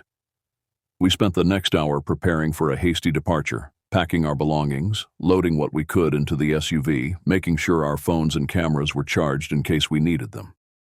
All the while, I kept glancing out the windows, half expecting to see those elongated shapes watching from the tree line. As we finished our preparations, an unnatural silence fell over the cabin. Even the crackling of the fire seemed muted, as if sound itself was being smothered by some external pressure. Do you feel that? Coda asked, looking up from his backpack. We all nodded. There was a presence outside, a palpable weight against the walls and windows, like the atmosphere before a violent storm. They're testing the boundaries, I guessed, thinking of the journal's description of hallowed ground. Seeing if they can get in. A sound came then, a slow, deliberate scratching along the exterior wall of the cabin. It moved from window to window, a methodical exploration of our shelter. We stood motionless, barely breathing, as the scratching circled the entire cabin before returning to the front door. Then a voice called out, my voice, perfectly replicated. Let me in, it said. I got separated from you in the water. I'm freezing out here. No one moved. The voice called again, this time using Naomi's pleading tones, then Jasper's, then Coda's. Each mimicry was flawless, down to the subtle accent patterns and vocal quirks. We know what you are, Coda finally shouted toward the door. You can't trick us. A moment of silence followed. Then a new voice responded, one that belonged to none of us. It was ancient-sounding, with a strange lilting quality that made the hairs on my neck stand up. We have hunted in these woods since before your kind built with stone, it said. We have worn 1,000 skins, known 1,000 names. Skinwalker, Wendigo, Atasaya. The names change. The hunger does not. What do you want? I called out, though I already suspected the answer. To feed, the voice replied simply. To wear your forms as we have worn so many before. To know your memories, your fears, your loves.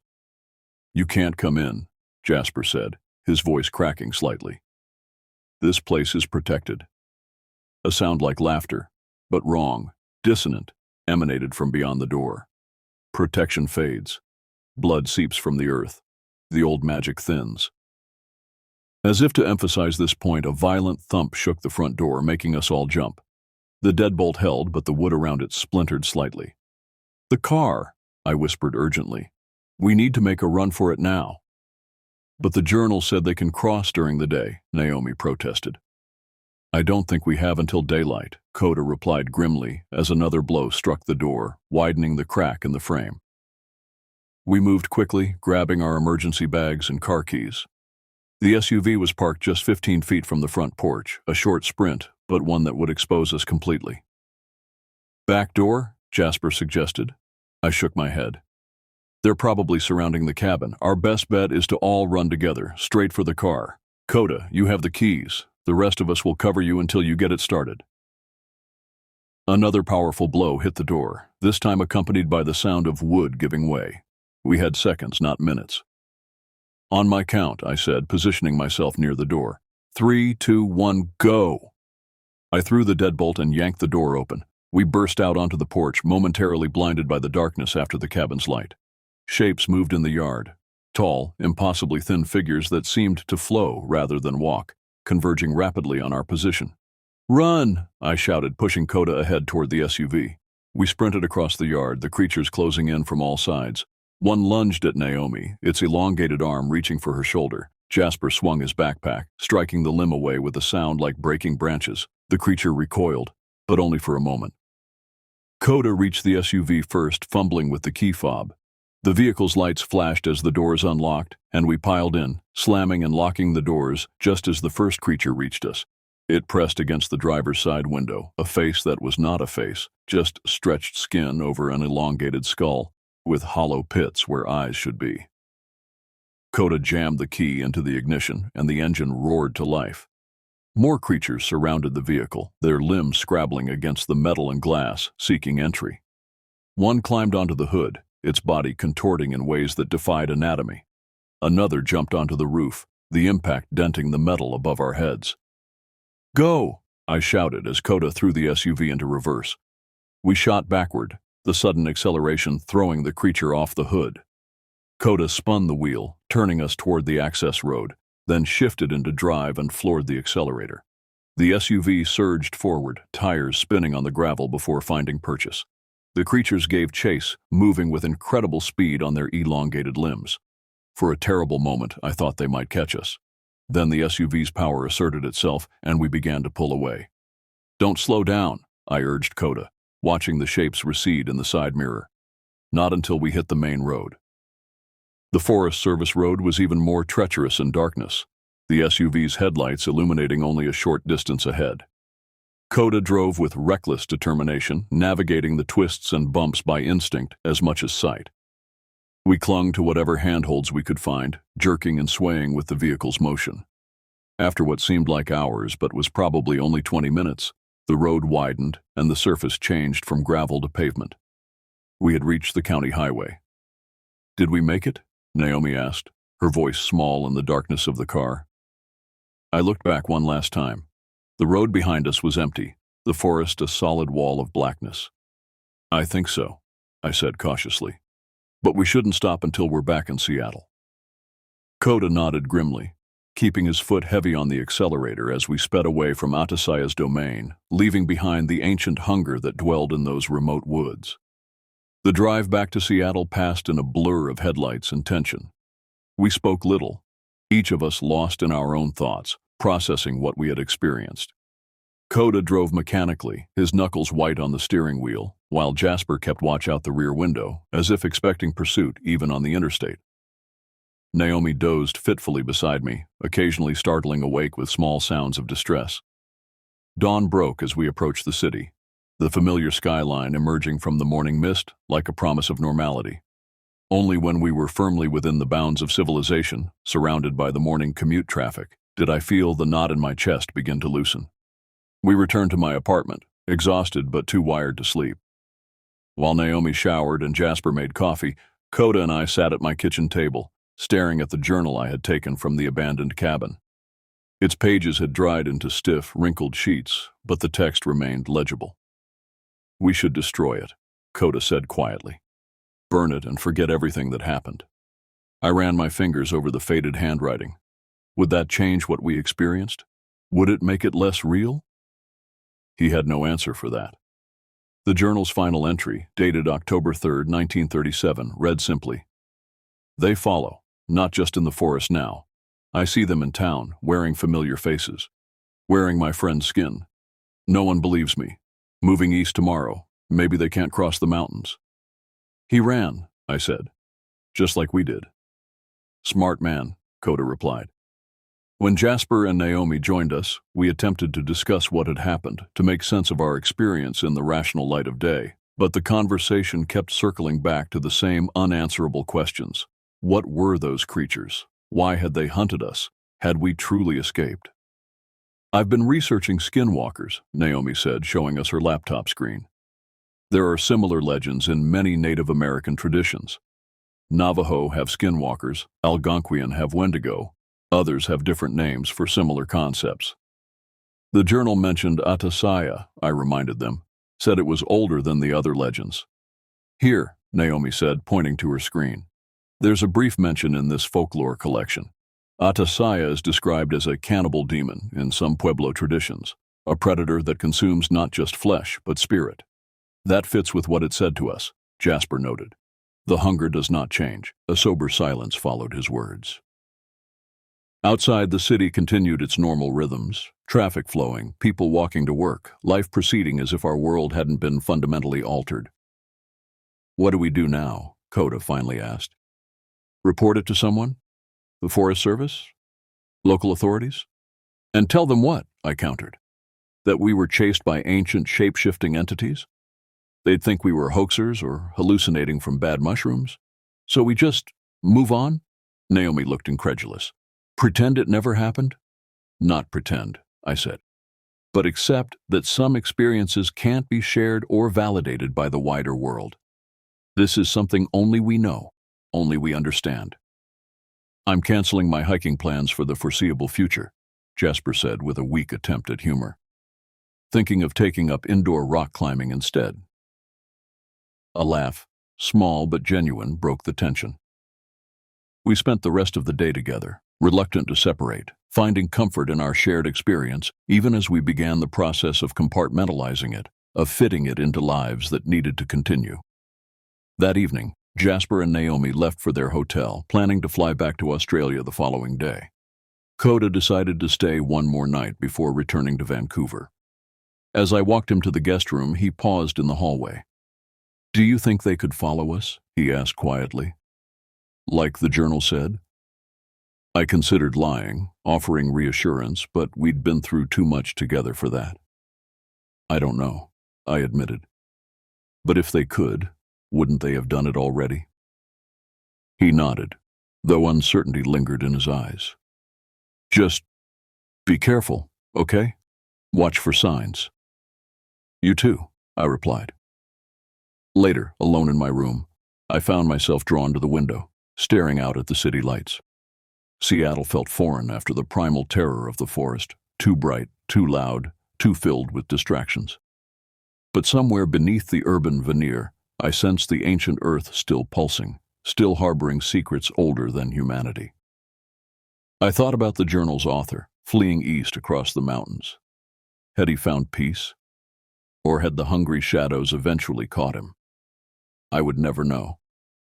In the weeks that followed, we stayed in close contact, sharing nightmares and paranoia, supporting each other through the process of reintegration into normal life.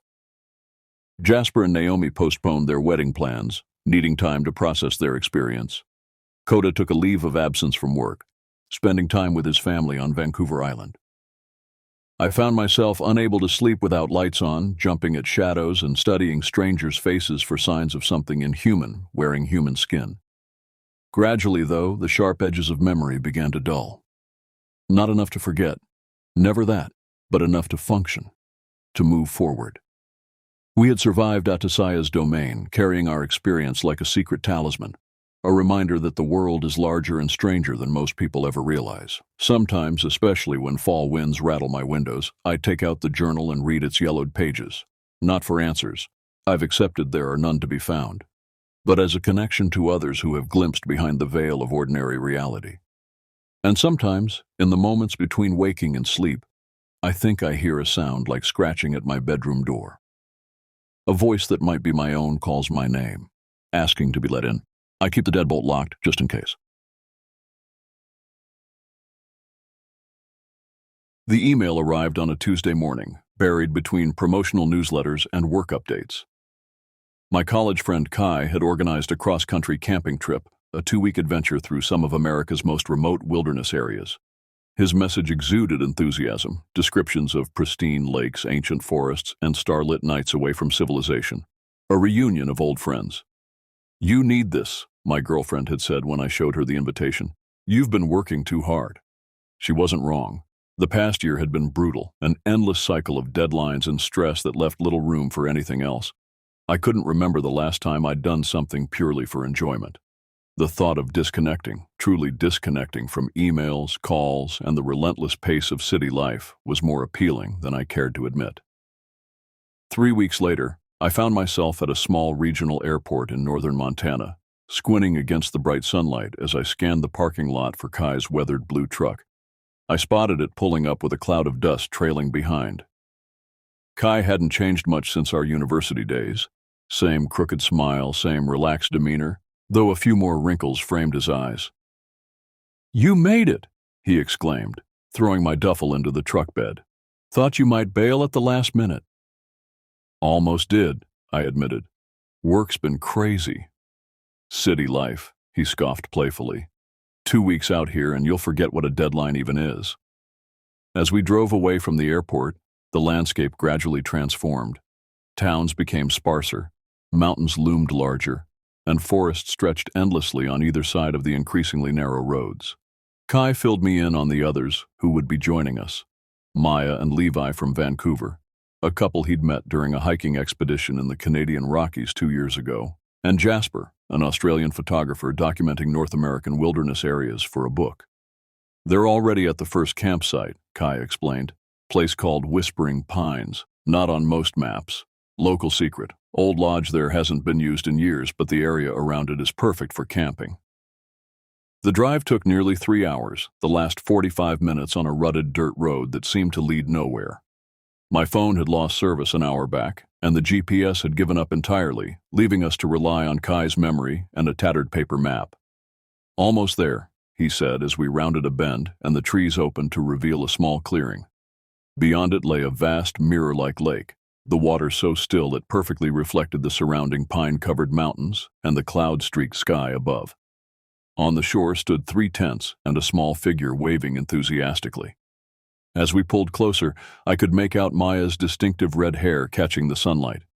Next to her, Levi was tending to a small campfire, while a tall, lean man I assumed was Jasper fiddled with camera equipment.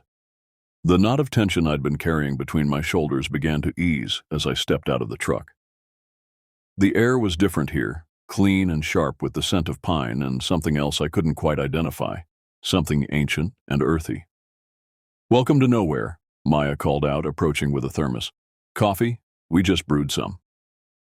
That first evening passed in the comfortable haze of new acquaintances becoming friends. Kai had chosen well. Maya and Levi were experienced outdoors people with endless stories of backcountry adventures, while Jasper's dry Australian humor and extraordinary photographs of remote landscapes kept us entertained as night fell. It was only when the conversation lulled, in that moment when everyone had fallen quiet to stare up at the carpet of stars overhead, that I noticed it, a strange, unsettling feeling that we were being watched. I turned toward the dense line of trees behind our camp, peering into the darkness. "Something wrong?" Kai asked, noticing my distraction. "Just thought I heard something," I replied, unwilling to voice the irrational unease that had suddenly gripped me. "Probably just wildlife," Levi offered. "Bears are active this time of year, but they usually won't bother a group our size." I nodded, not entirely convinced. The feeling persisted even as we retired to our tents, a vague discomfort that made me strain to identify every snap of a twig or rustle of leaves in the forest beyond. Eventually, exhaustion overtook vigilance, and I drifted into an uneasy sleep. The dream came without warning, intense and vivid. I was running through unfamiliar woods, pursued by something I couldn't see but could sense behind me, gaining ground with each labored breath I took. The trees seemed to whisper as I passed, their branches reaching toward me like gnarled fingers. Ahead, a dilapidated cabin appeared, its windows dark and uninviting. Despite every instinct screaming to keep running, I found myself drawn toward it, stumbling up rotting wooden steps to a door that opened on its own. Inside, a figure stood with its back to me. Slowly, impossibly slowly, it began to turn. I woke with a gasp, heart hammering against my ribs. The tent was bathed in the gray light of early dawn, and outside, birds had begun their morning chorus. Next to me, Kai's sleeping bag was empty. I checked my watch, 5:47 a.m. Unzipping the tent, I stepped out into the cool morning air. A light mist hung over the lake, giving the landscape an ethereal quality. No sign of Kai, but a movement near the tree line caught my eye. A dark shape, too large to be a deer, too small for a bear, slipped between the trees and vanished. "Kai!" I called, my voice sounding unnaturally loud in the stillness. No answer, just the soft lapping of water against the shore and the distant call of a loon. That's when I noticed the tracks, a set of footprints leading from our camp toward the forest, partially obscured by something that had been dragged alongside them. Something heavy. I followed them to the edge of the trees, hesitating as they continued into the shadowy forest beyond. The voice of reason told me to wake the others, but curiosity pushed me forward, deeper into the woods, following the increasingly disturbing trail.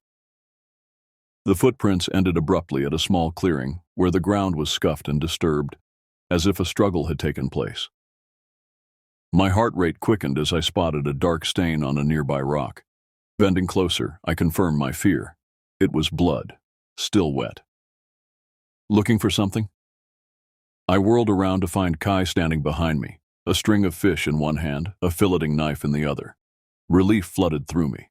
"Jesus, you scared me. Where did you go?" "Thought I'd surprise everyone with fresh fish for breakfast," he said, holding up his catch. "What are you doing out here?" I pointed to the tracks and the blood-stained rock. I saw these and thought. My voice trailed off as I realized how paranoid I sounded. Kai laughed. "That's where I cleaned the first fish. Didn't want to do it near camp and attract animals." He gestured to the disturbed ground. "And those marks are from me dragging this fallen branch to sit on while I worked." I felt foolish but oddly unconvinced. Something about Kai's explanation seemed rehearsed, his casual tone forced. And his eyes, they didn't quite meet mine as he spoke. "Come on," he said, turning back toward camp. "Let's get these cooking before the others wake up." I followed, glancing back once more at the disturbed clearing. In the distance, barely visible through the trees, I thought I saw a flicker of movement, a shadow that didn't quite match its surroundings, watching silently from the depths of the forest. That moment marked the beginning, the first subtle indication that something wasn't right. I should have listened to that initial warning, that whisper of danger. But I didn't. None of us did. And by the time we understood what was happening, it was already too late. The strange unease I'd felt that morning faded as the day progressed. Under the warm sunlight, my concerns seemed overblown, even ridiculous. We spent the day exploring the pristine shoreline, swimming in the crystal-clear lake, and mapping out our journey for the days ahead. Kai had planned an ambitious route through increasingly remote terrain, each campsite more isolated than the last. "Tomorrow we head west," he explained over dinner, pointing to a spot on his well-worn map. "Place called Ashen Valley. Used to be sacred grounds for local tribes." "Why Ashen?" Maya asked, stirring the pot of stew bubbling over our campfire. "Forest fire about 100 years ago," Levi answered before Kai could. "Burned everything to the ground. It's grown back since, but parts of it still have this eerie, scarred look." Jasper perked up at this. "Sounds perfect for photography. Any historical sites there?" Kai hesitated just long enough for me to notice. "Some old structures. Mostly ruins now." Indigenous ruins? I asked, suddenly curious. Mixed, Kai replied vaguely. Area has a complicated history. The conversation shifted to other topics, but I couldn't shake the feeling that Kai was holding something back. As darkness settled around us, Levi suggested we share stories, a camping tradition. Maya went first with a tale about getting lost on a backcountry trail in British Columbia, followed by Jasper's harrowing encounter with a venomous snake in the Australian outback. When it was Kai's turn, he leaned forward, his face illuminated by the orange glow of the fire. "You ever heard of the Ahote?" he asked, his voice dropping to just above a whisper. We shook our heads. It's what the original inhabitants of this region called the Skinwalkers, not the touristy version, the real thing. He glanced around as if checking that we were alone. Story goes that they were once medicine men who gained power by breaking tribal taboos. They could take the shape of animals, but never perfectly. Always something off about them, something wrong.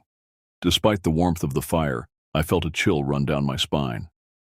There are still parts of these forests where people won't go after dark, Kai continued, places where the boundaries between our world and theirs are thin. The natives believe the Ahote are drawn to outsiders, to those who don't know the rules, who don't show proper respect. "Have you ever seen one?" Jasper asked, his skepticism evident. Kai's expression remained neutral. "I've seen things I can't explain." The mood had shifted, a subtle tension spreading through our small group. Maya laughed nervously, breaking the spell. "Well, on that cheerful note, I think I'll turn in. Early start tomorrow, right?" As the others prepared for bed, I stayed by the fire with Kai, watching the embers slowly fade. "That story," I began, choosing my words carefully. "Is that why you seemed off this morning, in the woods?" Kai's eyes reflected the dying firelight. "What do you mean?" "You just seemed, I don't know, not yourself." He was quiet for a long moment. "Just tired, didn't sleep well." He stood, stretching. "You shouldn't worry about old legends. They're just stories." But his casual dismissal didn't match the intensity I'd witnessed as he'd told the tale. I remained by the fire long after he'd retreated to our tent, listening to the night sounds, the distant hoot of an owl, the rustling of nocturnal creatures, and something else, something that might have been the wind through the trees but sounded unnervingly like whispered words in a language I didn't understand. Morning came with a thin drizzle that dampened our spirits and gear alike. We packed in relative silence, the previous night's stories lingering uncomfortably in the air between us. The drive to Ashen Valley took most of the day, the roads, if they could be called that, deteriorating as we ventured deeper into the wilderness. What Kai hadn't mentioned was that Ashen Valley was accessible only by a narrow mountain pass that seemed to barely accommodate his truck. On one side, a sheer cliff face. On the other, a dizzying drop into a ravine. Maya gripped the dashboard as Levi stared straight ahead, visibly tense. In the back, Jasper and I exchanged glances that communicated a shared thought. This is far more extreme than we signed up for. We emerged from the pass just as dusk was settling, the landscape opening up to reveal a vast valley surrounded by imposing mountains. Even in the fading light, I could see what had given the valley its name. Amid the new growth forest stood the blackened skeletons of ancient trees like charred sentinels rising from the mist.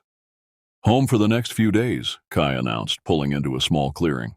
Unlike our previous site, there was no lake here, just a narrow stream winding through the valley floor and the omnipresent burned trees creating twisted shadows against the darkening sky. As we set up camp, I noticed small stone structures scattered throughout the area. Crude piles that might once have been cairns or markers of some kind. Jasper photographed them enthusiastically, while Maya kept glancing nervously at the tree line. "This place feels wrong," she whispered to me as we collected firewood. "Like we're trespassing." I couldn't disagree. There was something oppressive about the valley, a heaviness that had nothing to do with the damp air or the looming mountains. It felt watched, but not in the natural way of wildlife observing intruders. This was different, calculated, patient, almost anticipatory. Dinner was a subdued affair. Even Jasper, usually talkative, seemed withdrawn, his attention repeatedly drawn to the darkened forest beyond our campfire's reach. Levi tried to lighten the mood with stories of misadventures from previous camping trips, but his efforts fell flat. As we prepared for bed, I noticed Kai placing small objects around the perimeter of our camp, smooth stones with odd markings scratched into their surfaces. "What are those for?" I asked. He looked almost embarrassed to be caught. "Just an old habit. The locals used to believe they offered protection." "From the Ajote?" I pressed. Kai nodded reluctantly. "Among other things." "You don't actually believe—" "It doesn't matter what I believe," he interrupted, his voice uncharacteristically sharp. "Some traditions deserve respect, that's all." I backed off, retreating to my tent with more questions than answers. Sleep came fitfully, interrupted by strange noises. Not the normal sounds of a forest at night, but something more deliberate. Scratching. Movements that seemed to circle our camp. And voices, or what might have been voices, low and guttural, speaking words that made no sense but filled me with inexplicable dread. At some point I must have fallen into deeper sleep because the dream returned with startling clarity. This time I was in the dilapidated cabin from before, but I wasn't alone. The figure I'd glimpsed previously stood in the center of the room, its back still toward me. Around it were scattered personal belongings, a watch, a wallet, a familiar-looking camera. "Who are you?"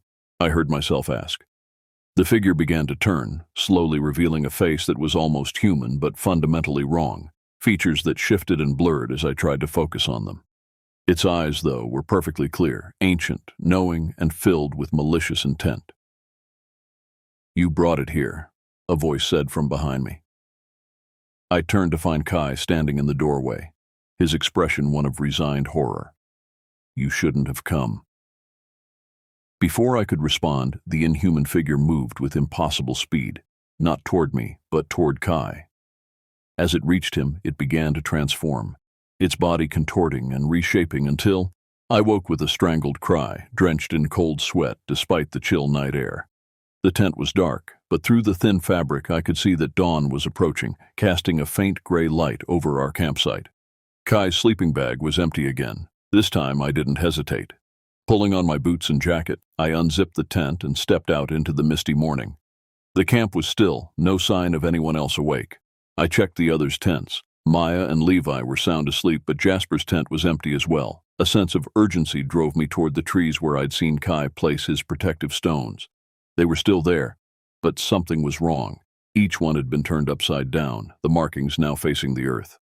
Next to one, a clear footprint pressed into the damp soil, not a human print, but something with elongated toes and what looked like claws.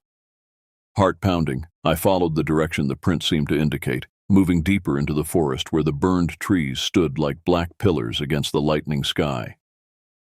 I called out for Kai and Jasper, my voice sounding flat and muffled in the strange acoustics of the valley. A rustling to my left made me freeze. Slowly, I turned to see a large shape moving through the undergrowth. Too big for a deer, too fluid for a bear.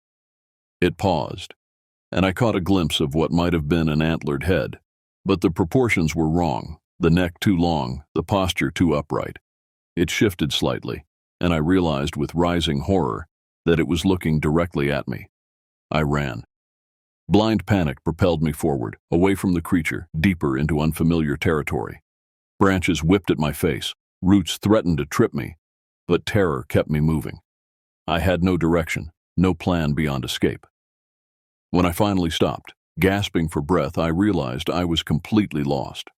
The mist had thickened, reducing visibility to mere yards in any direction. The skeletal trees all looked the same, offering no landmarks to orient myself. As my breathing steadied, I became aware of a sound, water flowing. Following it, I emerged from the trees to find myself at the bank of a wider section of the stream that cut through the valley. And there, kneeling at the water's edge, was Jasper. Relief flooded through me. "Jasper, thank God. There's something in the woods. We need to get back to camp." He didn't respond or turn, continuing whatever he was doing at the water's edge. "Jasper?" I approached cautiously, the relief giving way to a new anxiety. When I was just a few feet away, he finally turned, and I stumbled backward in shock. It was Jasper's face, but like in my dream, something was fundamentally wrong. His features seemed fluid, as if they might run together at any moment, and his eyes were completely black, reflecting nothing. "You shouldn't be here," he said, his voice oddly layered, as if multiple people were speaking simultaneously. "This isn't for you to see." I backed away as he rose to his full height, which seemed greater than I remembered. his limbs too long, his movements too smooth to be entirely human. "What are you?" I whispered. He, or the thing that looked like him, tilted its head at an impossible angle.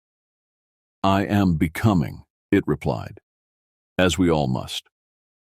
Beyond him I now saw what he had been crouching over, a strange arrangement of stones, bones, and what looked horribly like fresh blood, forming a pattern I couldn't comprehend but that filled me with instinctive revulsion. "Where's Kai?" I demanded, trying to keep my voice steady. "Preparing," Not Jasper replied. "We've waited a long time for the right vessels. Your friend understood what was needed in the end." With sudden clarity, I realized what was happening, or thought I did. Kai hadn't brought us here for a camping trip. He'd brought us here as sacrifices. Before I could react, a shout from behind me shattered the moment. I turned to see Maya standing at the edge of the trees, her expression shifting from confusion to horror as she took in the scene. "Run!" I yelled, but it was too late. The thing that was not Jasper moved with inhuman speed, clearing the distance between them in seconds. I lunged forward, desperate to help, but intense pain exploded at the back of my head, and darkness rushed in from all sides. My last conscious thought was that we'd been led into a trap centuries in the making. I returned to consciousness slowly, my head throbbing with each heartbeat. Voices drifted in and out, familiar yet wrong, like hearing friends speak through a distorted filter. I kept my eyes closed, instinct warning me that revealing my awareness might be dangerous. "The ritual must be completed by midnight," someone was saying. Levi's voice, but with that same unnatural layering I'd heard from Jasper. "What of the others?" This voice was Kai's, but strained, as if he were in pain or fighting against something. "They will serve as vessels, as agreed. The exchange must be honored." "I never agreed to this." Kai's voice broke with emotion. "You said observation only. You promised no one would be harmed." A new voice joined the conversation, one I hadn't heard before. Deeper, resonant, speaking in a language that seemed to shift between comprehensible English and something far older. The terms were clear. 5 observers for 5 vessels. The balance must be maintained. Through my barely opened eyes, I could make out that I was in some kind of structure. The cabin from my dreams, I realized, with a jolt of fear. The walls were rough-hewn logs, blackened with age, and what must have been the same fire that scarred the valley. A small window showed it was late afternoon. I'd been unconscious for hours.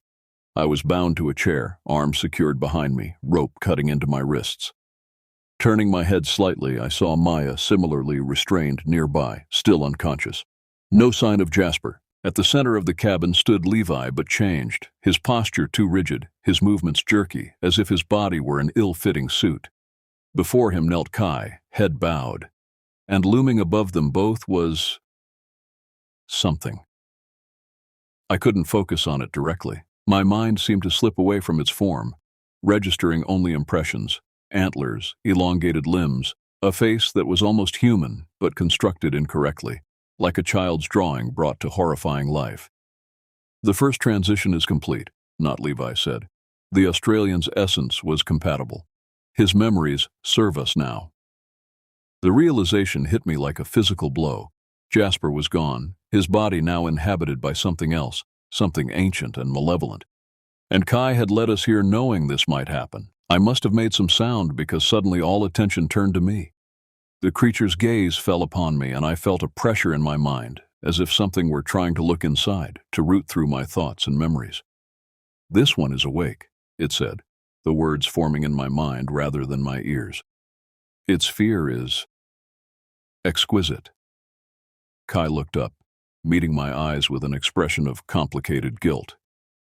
"I'm sorry," he said. "I didn't know it would be like this. They said they just wanted to observe humans, to understand us. A cultural exchange, they called it." "Cultural exchange?" I repeated, finding my voice hoarse and weak. "What the hell are they, Kai?" "The old tribes had many names for them," he replied. "Skinwalkers is the term most people know, but that's not quite right. They're older. They were here before humans, before names. They've been watching us since we first entered their territories." "And you knew?" The betrayal stung almost as much as the fear. "You brought us here to them?" "Not like this," he insisted. "They approached me last year during a solo hike. showed me things, knowledge, history, perspectives no human has ever seen. They said they wanted to learn from us too, to observe a group of friends in their domain. In exchange for the opportunity, they offered wisdom. I thought, he faltered. I thought it would be beautiful. Beautiful? Maya's voice came weakly from beside me. She had awakened and heard enough. You sacrificed us for a research project? The creature made a sound that might have been laughter, a dry, rattling noise that seemed to come from everywhere at once. Your kind always reduces what it cannot understand. This is no sacrifice. It is transformation, evolution. We have watched your species stumble blindly for millennia. Now we offer guidance. By stealing our bodies? I pulled against my restraints, feeling the rope bite deeper. Your consciousness will join with ours, not Levi explained. You will not die. You will become more. Where's Jasper now? Maya demanded. Is he still in there somewhere? The thing wearing Levi's form tilted its head at an unnatural angle. Parts of him remain, the useful parts. The rest dissolves. I thought of Jasper by the stream, the wrongness in his eyes, and felt sick with the realization that my friend was effectively dead, pieces of his mind cannibalized by whatever entity now wore his body. And what about him? I nodded toward Kai. Why isn't he tied up? The mediator has a different role, the creature said. He brings the vessels. He maintains the balance. In return, he is permitted to retain his form. You son of a bitch, I spat at Kai. You're working for them. No, Kai looked desperate. I didn't know they wanted to take you over. I swear they said observation only. When I realized what was happening this morning, I tried to warn you, to lead you away, but Jasper was already... He couldn't finish the sentence. Why us? Maya asked, her voice steadier now, analytical despite her fear. Why not random hikers or campers? Why friends? The creature's attention shifted to her, and I saw her flinch under its gaze. Bonds, it said simply. We study your connections. The deepest insights come from those emotionally entwined, and such bonds make the transition smoother. A terrible thought occurred to me. This isn't the first time, is it? You've done this before. Those stones Kai placed around the camp, they weren't protections. They were markers. Signals. Kai couldn't meet my eyes, confirmation enough. How many? I pressed. How many groups have you brought here? This is the 5th, he whispered. I didn't know what happened to the others. They said they'd gone home with new perspectives. I believed them. The creature moved, flowing rather than walking to the cabin's single door. The sun sets, it announced. Prepare the remaining vessels. The conjunction approaches. Not Levi nodded, then moved to a corner of the cabin where I now saw a collection of objects, knives, bowls, and what looked disturbingly like human bones. As he busied himself with whatever grotesque preparation was required, I leaned toward Kai. Untie us, I hissed. This is your chance to make it right. He glanced nervously at Not Levi's back. I can't. They're everywhere. In the trees, in the shadows. They see everything. Then we're all dead, Maya stated flatly. Or worse than dead. Kai's expression shifted, resolve hardening his features. Not if I can complete the true exchange. He reached into his pocket, withdrawing a small object that gleamed in the fading light. A polished stone covered in symbols similar to those he'd placed around our camp. What is that? I asked. A key of sorts. The elders of the local tribe gave it to me when I first encountered the beings. Said if things went wrong, it could restore balance. But it requires a willing sacrifice. Before I could respond, Not Levi turned, sensing our whispered conversation. What are you doing, mediator? He demanded, eyes narrowing. In one fluid motion, Kai pressed the stone into my bound hand, then lunged at Not Levi, tackling him to the ground. Run, he shouted as they struggled. Get to the stream, the crossing stone. Maya and I stared in shock as Kai fought the thing wearing our friend's body, a battle he was clearly losing as Not Levi's movements became increasingly inhuman, limbs bending at impossible angles to gain leverage. The ropes around my wrists had loosened, Kai must have partially cut them while pretending to check our restraints. With a final wrench, I freed my hands, the stone clutched tightly in my palm, and moved quickly to untie Maya. Not Levi had pinned Kai to the floor, hands around his throat. "Betrayal has consequences, mediator," he hissed, his face beginning to ripple and shift, revealing something hideous beneath the human facade. We had seconds, no more. Grabbing Maya's hand, I pulled her toward the door, bursting outside into the twilight forest. Behind us, Kai's scream cut through the air, then stopped abruptly. We ran blindly at first, the only thought to put distance between ourselves and the cabin. The stone burned in my hand, not with heat, but with some other energy that pulsed in rhythm with my racing heart. "The stream," Maya gasped as we paused for breath. Kai said to find the crossing stone. I nodded, trying to orient myself. The sound of water guided us, and we pushed on through the darkening forest. Strange noises pursued us, not footsteps, but an odd rustling, as if the forest itself were shifting to track our movement. "There," Maya pointed to where the stream widened, a series of stepping stones breaking its surface. At the center was one larger than the rest, marked with carvings similar to those on the stone I carried.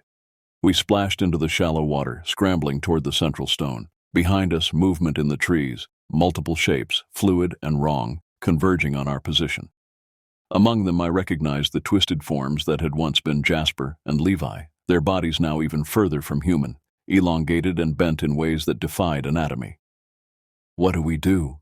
Maya cried as we reached the central stone. The stone in my hand pulled toward its larger counterpart as if magnetically attracted. Instinctively, I knew what was required, and the cost. "Maya," I said quickly, "when I place this stone, run. Don't look back. Just keep going downstream until you reach the valley's edge. Find help." "What are you talking about? We're both going."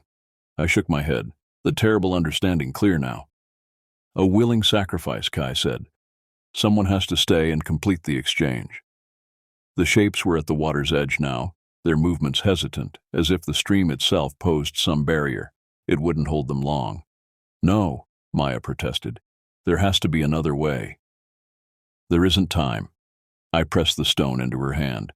"You have to be the one to go. Tell people what happened here." Before she could argue further, I placed my hand over hers, and together we pressed the smaller stone into a perfectly shaped depression in the larger one. Light erupted from the connection, a shock wave of energy that knocked us both backward. The effect on our pursuers was immediate and violent. They recoiled, their forms seeming to tear at the edges, as if the light were physically pulling them apart. Not Jasper let out a wail that no human throat could have produced, the sound reverberating through the valley like the cry of a dying god. "Go!"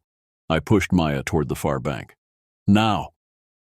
Tears streaming down her face, she hesitated for just a moment before turning and running, following the stream as I'd instructed. I watched until she disappeared into the gathering darkness, then turned to face what was coming. The being that had once been the creature from the cabin approached the stream's edge, its form constantly shifting between human appearance and something far older and more terrifying. When it spoke, its voice echoed both in the air and inside my mind. "The exchange cannot be stopped," it said. "Only redirected." "I know," I replied, a strange calm settling over me. "That's why I'm still here." It tilted its head, or what passed for a head in its current manifestation, studying me with ancient, inhuman eyes. "You offer yourself willingly?" I thought of Maya escaping, of Kai's final act of redemption, of the mysterious warning in my dreams that I'd failed to heed until it was almost too late. "Not to you," I clarified. "To the balance." The thing seemed to consider this, then nodded, a gesture that appeared to ripple through its entire being. "Then approach, vessel. Complete what was begun." Taking a deep breath, I stepped off the central stone and waded toward the creature, the icy water of the stream numbing my legs. As I reached the bank, it extended a limb that was neither arm nor branch, but something between, its surface shifting like smoke given temporary solidity. Our contact was like fire and ice simultaneously, pain beyond description as something ancient and vast began to pour into my consciousness. But unlike what had happened to Jasper and Levi, I wasn't being overwritten or consumed. Instead, I felt myself expanding, connecting to something larger, the forest, the valley, the very land itself. In that moment of terrible clarity, I understood what the true exchange had always been meant to be. Not domination, but communion. Not replacement, but synthesis. These beings hadn't always been predators. They'd been guardians, watchers at the threshold between worlds who had forgotten their purpose. And in remembering, in that moment of willing connection, something fundamental shifted. The boundaries between us blurred, knowledge flowing in both directions. I saw their history, their origins before human memory, their slow corruption as they grew isolated and alien to the changing world. And they saw through me the complexity of human connection, the capacity for sacrifice that transcended self-preservation. The last thing I remember clearly was falling to my knees at the stream's edge, the world around me transforming as my awareness expanded beyond the confines of individual consciousness. When I opened my eyes again, I was both myself and something more. Maya never looked back, just as I'd told her. She ran through the night, following the stream until it widened into a river that eventually led her to a ranger station at the edge of the national forest. Her story of kidnapping, of friends gone missing in the wilderness, prompted a search operation, helicopters and ground teams combing Ashen Valley for any sign of us. They found the cabin, empty now except for signs of struggle and strange markings carved into the walls. They found our abandoned campsite, the tents still standing, our belongings untouched. They found Kai's truck, keys in the ignition. What they didn't find were bodies or any conclusive evidence of what had happened. After 2 weeks, the search was scaled back. After a month, it was officially suspended. Missing persons reports were filed. Families were notified. Theories ranging from animal attacks to cult activity circulated in local papers, but without proof, interest eventually waned. Maya tried to tell them the truth, about the creatures, about the possession of our friends, about the ancient exchange that had been corrupted over centuries. But who would believe such a story? In time, even she began to question her own memories, wondering if trauma had distorted her perception of events. I know all this because I see it. Fragmented at first, like watching scenes from multiple lives simultaneously, but growing clearer as I learned to navigate my expanded consciousness. I am still myself, but I am also the forest, the valley, the mountains. I exist in the spaces between moments, in the whisper of wind through leaves, in the flow of water over stone. And I am not alone. The others are here too, not as they were, but as echoes, patterns preserved in the collective awareness that spans this ancient place. Jasper's eye for beauty, Levi's steady resolve, Kai's remorse and final courage, all preserved, all part of the new balance. The beings that once called themselves Ahote are changing as well. Our communion restored something they had lost: perspective, empathy, purpose. They no longer seek to possess or consume, but to connect and understand. The corruption that twisted their nature is slowly unwinding, revealing their original function as guardians of the threshold between worlds. Sometimes, when the light hits the valley just right, hikers report seeing strange figures watching from among the burned trees, neither fully animal nor human, but something in between. Local tribal elders nod knowingly at these accounts, but say little. They understand what has happened here, what balance has been restored. I reach out occasionally, testing the boundaries of my new existence. Once, nearly a year after the events in Ashen Valley, I managed to appear to Maya in a dream. I showed her that I was still here, still conscious, still watching over the forests and mountains. I'm not sure she believed it was really me. Dreams have their own logic, after all, but she seemed comforted nonetheless. 2 years later, she returned to the valley with an elder from the local tribe, a man who understood the old ways and the nature of the exchange. They stood at the crossing stone where I had made my choice, and the elder performed a ceremony of acknowledgement and gratitude. "We see you, guardian," he said in his native tongue. "We honor your sacrifice." I manifested as best I could, a shimmer in the air, a momentary solidification of mist and light in roughly human form. Maya gasped, tears streaming down her face as recognition dawned. "Is it really you?" she whispered. I couldn't speak as humans do, not anymore, but I could project feelings, impressions. I reached out with gratitude, with reassurance, with the peace I had found in my new existence. The elder nodded, understanding. He is both himself and more than himself now, he explained to Maya. He walks between worlds, as the guardians were always meant to do. Can he come back? She asked. Can he be human again? The elder shook his head. The exchange once made cannot be unmade, but neither is it an ending. It is transformation, evolution, a doorway, not a death. Maya approached cautiously, hand outstretched.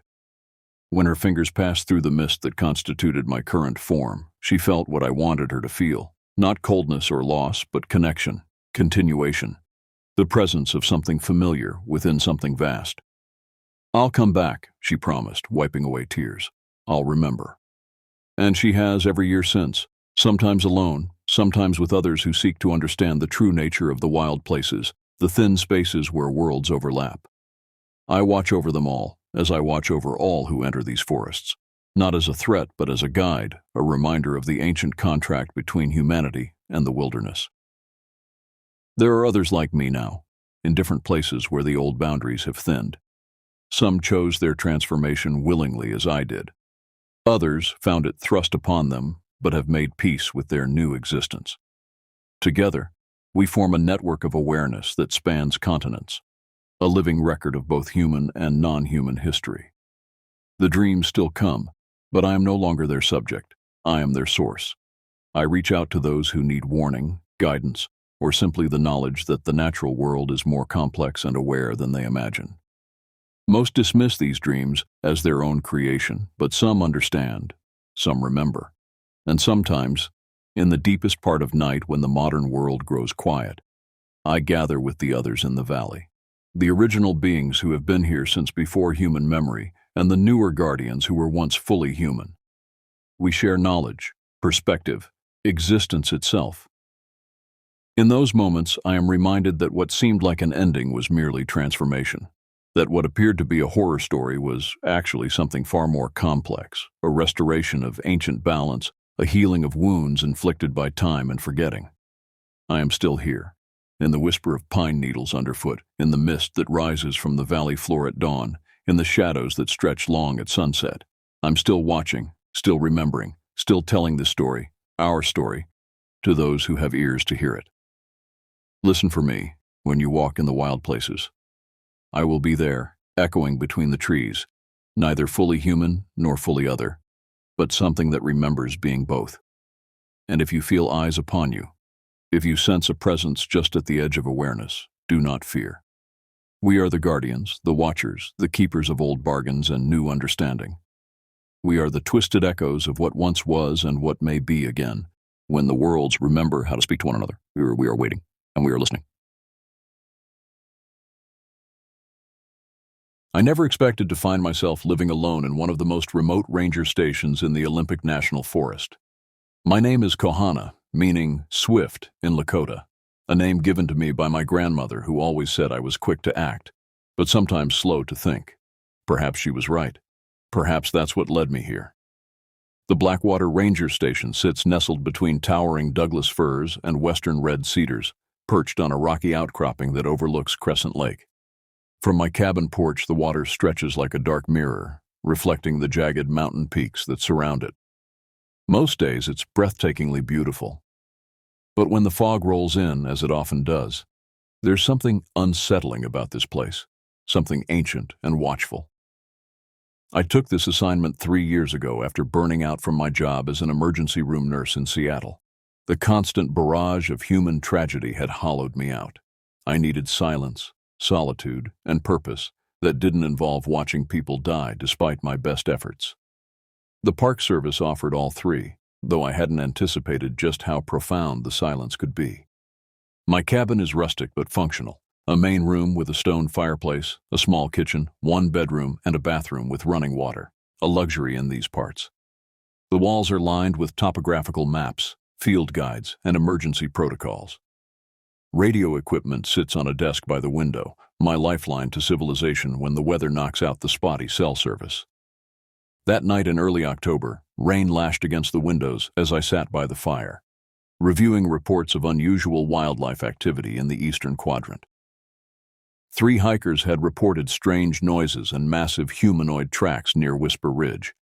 Normally, I'd dismiss such accounts as the product of overactive imaginations, but these hikers were experienced outdoorsmen, not easily spooked by normal forest sounds. The radio crackled to life, startling me from my thoughts. "Blackwater Station, this is dispatch, over." I grabbed the handset. "This is Blackwater, go ahead." "We've got a potential search and rescue situation. Family of 4 reported overdue from a day hike to Mirror Falls, vehicle still at trailhead. With this weather system moving through, command wants eyes on the trail at first light." "Copy that. I'll head out at dawn. Any details on the family?" "Parents in their 30s, kids ages 8 and 6. Tourists from California, not experienced hikers." I sighed. "Understood. I'll report in before heading out. One more thing, Kohana. James is driving up from Port Angeles tonight to assist. ETA approximately 2300 hours. James Rivera was a fellow ranger from the Coastal District, one of the few people I considered a friend out here. His arrival was welcome news. Search operations were always better with backup. Copy that. I'll keep the light on for him." After signing off, I moved to the window, wiping condensation from the glass to peer into the darkness. The rain had transformed into a deluge, water cascading off the roof in sheets. No family with young children should be out in this. I hoped they'd found shelter somewhere along the trail. A flicker of movement caught my eye, something large shifting between the trees at the edge of my clearing. I squinted, trying to make sense of what I was seeing. For a moment, I could have sworn I saw a figure standing upright, impossibly tall against the tree line. Then lightning flashed, and there was nothing but rain and darkness. I stepped back from the window, an inexplicable chill running across my skin. The rational part of my brain attributed the sighting to a combination of poor visibility, exhaustion, and suggestion from reading those hiker reports. Yet something deeper, more primitive, whispered caution. I busied myself preparing for tomorrow's search operation and James's arrival. Extra coffee in the pot, thermal blankets ready for the missing family, first aid kit refreshed. Routine tasks to quiet the unease growing inside me. When headlights finally swept across the yard around 11:30 p.m., I felt genuine relief. James's truck rumbled to a stop, and moments later, he burst through my door in a spray of rainwater. "Some welcome party this storm is throwing," he laughed, shaking water from his Forest Service jacket. James always had an easy demeanor that contrasted with my more reserved nature. "Glad you made it in one piece. Coffee?" "I'd kill for some." He accepted the mug gratefully, warming his hands around it before taking a long sip. "So, lost family in this weather? Not good." "No," I agreed. "Trail to Mirror Falls has some tricky sections even in good conditions." James nodded, then gave me a curious look. "You seem on edge. Something else going on?" I hesitated, uncertain whether to mention what I thought I'd seen. James was pragmatic, science-minded. He'd likely attribute it to the same causes I had initially. "Just concerned about the search tomorrow. If this rain keeps up, the streams will be swollen. Makes everything more dangerous." He seemed to accept this, though his expression suggested he wasn't entirely convinced. "We'll find them, always do." "Usually," I corrected. We both knew search and rescue operations didn't always end happily. As we reviewed maps and planned our approach for morning, I couldn't shake the feeling of being watched. Twice I caught myself glancing toward the windows, expecting to see something staring back. Each time there was only darkness and the relentless rain. Later, as I lay in bed listening to James's gentle snoring from the couch, strange sounds filtered through the cabin walls. Not the familiar hoots of owls or distant howls of coyotes, but something different, rhythmic, almost deliberate, like wood knocking against wood. 3 distinct knocks, followed by silence, then 3 more. I told myself it was just branches in the wind, but deep down, in places I didn't want to acknowledge, I knew it wasn't. Something was out there in the darkness. Something that wanted us to know it was there. Sleep came eventually, but my dreams were filled with shadowy figures moving just out of sight, and eyes, intelligent, watchful eyes, observing me from the blackness between the trees. Morning brought no relief from the rain, but at least visibility had improved. James and I were gearing up for our search when the radio buzzed with unexpected news. The missing family had stumbled into a highway rest area 20 miles south, cold, wet, and embarrassed, but alive and uninjured. They'd taken a wrong turn, realized their mistake too late, and ended up hiking out to the road instead of backtracking. "Well, that's the best kind of search and rescue," James remarked as he packed away the emergency supplies, "the kind where they rescue themselves." I nodded, relief mingling with a strange disappointment. With the immediate crisis resolved, James would likely head back to his station. The prospect of being alone again after last night's unsettling experiences left me uneasy. As if sensing my thoughts, James's phone chimed. After checking the message, his face lit up. "You're not going to believe this, but Maya and Liam are in Seattle. They're asking if they can drive out to visit." Maya and Liam, both of them, here? I couldn't hide my surprise. Maya Bouchard was a wildlife biologist from Quebec who'd worked with us on a wolf reintroduction project 2 summers ago. Liam Hartley was an Australian adventure photographer we'd befriended during a forest fire emergency last year. The odds of both being in the Pacific Northwest simultaneously seemed astronomical. Apparently, they're both speaking at some environmental conservation conference. Maya saw my social media post about heading to your station and reached out. They've got 3 days before flying home. Despite my general preference for solitude, the idea of our unlikely international friend group reuniting at my remote cabin was appealing, especially now. "Tell them to come," I said, "but warn them about the accommodations and the weather." James grinned. "Oh, I'm sure Mr. Australia will have plenty to say about your Pacific Northwest drizzle." By mid-afternoon, the small gravel parking area outside my cabin held James's truck and a rented SUV. Maya's exuberant hug nearly knocked me over as she burst through the door, her French-Canadian accent more pronounced than I remembered.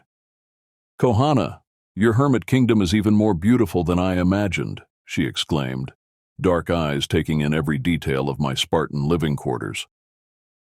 Liam followed with his characteristic easy smile, camera already hanging around his neck. "Gotta admit, mate, when you said remote, I wasn't picturing quite this remote. My satellite phone gets better reception in the outback." The cabin felt transformed by their presence, warmer, livelier, safer somehow. As we caught up around the fireplace, sharing stories from our respective corners of the world, I felt the tension of the previous night beginning to dissolve. Maybe what I'd experienced had been nothing more than stress and isolation playing tricks on my mind. Maya, ever the scientist, was particularly interested in the local wildlife. "Any unusual sightings lately? This ecosystem is so diverse compared to what I work with in Quebec." I hesitated, James catching my eye with a curious expression. "Actually," I began carefully, "there have been some odd reports from hikers. Strange noises at night, large tracks that don't match known wildlife." Liam perked up immediately. "Bigfoot country, isn't it? The Olympic Peninsula is famous for sightings." James rolled his eyes. "Please don't encourage the cryptid enthusiasts. We get enough of them trampling protected areas looking for Sasquatch." "I'm serious," Liam insisted. "I did a photo essay on cryptozoology believers last year. The Pacific Northwest has the highest concentration of Bigfoot reports in the world. Some of the witnesses I interviewed were pretty credible. Park rangers, game wardens, scientists. All due respect to your interview subjects," Maya interjected, "but extraordinary claims require extraordinary evidence. No body, no Bigfoot." Their good-natured debate continued while I prepared dinner, occasionally offering my own perspective as someone who'd spent 3 years in this wilderness. I didn't mention what I thought I'd seen the previous night. Despite our friendship, I wasn't ready to face their skepticism, or worse, their concern for my mental health. After dinner, Liam suggested heading out to the lakeshore to attempt some night photography. "The rain's finally stopped and I've been wanting to try this new low-light technique. Anyone want to join?" Maya immediately volunteered, and after some coaxing, James agreed as well. I hesitated, an inexplicable dread settling in my stomach at the thought of venturing into the darkness. "I'll stay and clean up," I offered. "Someone should keep the fire going." They didn't press me, for which I was grateful. As they bundled up and headed out with flashlights and camera equipment, I tried to dismiss my apprehension as irrational. They were just going to the lakeshore, barely 200 yards from the cabin. What could possibly happen? The answer came less than 20 minutes later. I was washing dishes when I heard it, a scream that made my blood turn to ice. It was Maya's voice, tinged with raw terror. I abandoned the half-cleaned pots and grabbed my rifle and flashlight, racing toward the door. Outside, the night air was cold and still. No wind, no animal sounds. An unnatural silence had descended on the forest. I swung my light toward the path to the lake, calling out, "Maya, James, Liam, what's happening?" Seconds later, they emerged from the darkness, running at full speed. Maya reached me first, her face ashen. "Inside," she gasped. "We need to get inside now." Once the door was locked behind us, they collapsed into chairs, breathless and visibly shaken. Liam's expensive camera dangled forgotten from his neck. James, usually the calmest among us, was checking that all the windows were secured. "What happened?" I demanded. They exchanged glances, none seeming eager to be the first to speak. Finally, Maya found her voice. "We were setting up near that big rock outcropping by the water. Liam was adjusting his tripod when we heard splashing, like something very large was moving through the shallows. I thought it was a moose or elk," James continued. I shined my light toward the sound, but there was nothing there. Then we heard it again, closer but from a different direction. Liam nodded. Whatever it was circling us, moving fast, too fast for something that size. "What size?" I asked, already dreading the answer. "Massive," Maya whispered, when it finally stepped into view at the edge of our light. She shook her head as if unable to continue. "It was upright," James said flatly. "At least 7 feet tall, maybe 8, covered in dark hair." Liam opened his camera with trembling hands. "I managed one photo before we ran. Probably too dark to see much, but..." The image on his digital display was mostly black, with the foreground showing the rocky lakeshore illuminated by their flashlights. But at the edge of the light's reach, partially obscured by trees, was a large, dark figure. The photo was blurry, the figure indistinct, but one detail stood out with disturbing clarity. 2 reflective eyes, set in a face that seemed both human and not, staring directly at the camera. "Delete it," Maya said suddenly. "Delete it now." Liam looked at her in shock. "This could be evidence of..." "I don't care what it could be evidence of," she cut him off. "Something doesn't want us here, and I have no intention of provoking it further." To my surprise, James nodded in agreement. "I've been a ranger for 12 years. I know every animal in these forests. What we saw wasn't in any field guide." For a long moment, no one spoke. The only sound was the crackling of the fire and our still rapid breathing. "I saw something similar last night," I finally admitted. "At the edge of the clearing. I thought it was my imagination." "Well, our imaginations don't share hallucinations," Liam said grimly, "and they don't leave footprints." "Footprints?" I asked. He nodded. "Huge ones, on the muddy path as we ran back. Definitely bipedal, but not human." We stayed up late into the night, debating what to do. Maya, the most skeptical among us hours earlier, now advocated for leaving first thing in the morning. Liam wanted to set up cameras and try to document whatever was out there. James and I were caught in the middle, bound by duty to this place, but increasingly convinced we were dealing with something beyond our understanding. Eventually, exhaustion claimed us. We arranged sleeping areas, Maya taking my bed, the rest of us in sleeping bags in the main room. I volunteered for first watch, unable to contemplate sleep with the memory of those reflective eyes still fresh in my mind. As my friends drifted off, I sat by the window, rifle across my lap, staring into the darkness. Around 3 a.m., a heavy fog rolled in, shrouding the cabin in milky whiteness, and from within that fog came the knocking again. 3 distinct knocks, followed by silence, then 3 more. Only this time, it wasn't coming from the forest. It was coming from right outside my door. None of us slept much that night. By morning, we were exhausted, jumpy, and divided on how to proceed. Maya still wanted to leave immediately. Liam had shifted from excitement to caution but remained determined to document whatever was out there. James had radioed his supervisor requesting a few additional days at my station, citing wildlife monitoring without specifying exactly what wildlife had caught our attention. I was torn. Part of me wanted my friends safely away from whatever danger lurked in these woods. Another part recognized that their presence had forced me to confront something I'd been subconsciously avoiding for months. The growing sense that I wasn't alone in this wilderness, that something was watching, waiting. We need to approach this systematically, Maya said over breakfast, her scientific training asserting itself despite her fear. If there really is an undocumented species out there, it's not just undocumented, Liam interrupted. Every culture has stories about these creatures. The Native Americans called them Sasquatch. In Australia, we have the Yowie. They're in the Himalayas, the Caucasus Mountains, the forests of Canada. Folklore doesn't make something real, Maya countered, though with less conviction than she might have mustered before last night. Let's start with what we know for certain, I suggested, trying to ground our discussion in reality. Something large and bipedal is in these woods. It's aware of us, possibly territorial. It can move quickly and quietly, and it seems to be trying to communicate in some way. The knocking, James nodded. That's been reported by Bigfoot researchers for decades. Some think it's a form of long-distance communication between individuals. Maya raised an eyebrow. You've been holding out on us, James. Sounds like you know more about this subject than you let on. He shrugged, looking slightly embarrassed. I grew up in these mountains. Every kid here grows up with Sasquatch stories. Most rangers publicly dismiss them, but privately, we talk, compare notes.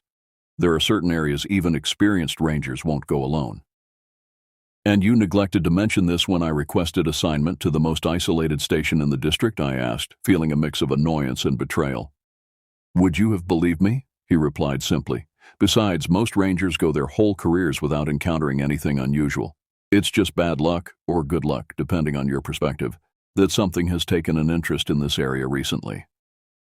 After breakfast, we decided to investigate the lakeshore in daylight. Despite my misgivings, I was curious to see the footprints Liam had mentioned.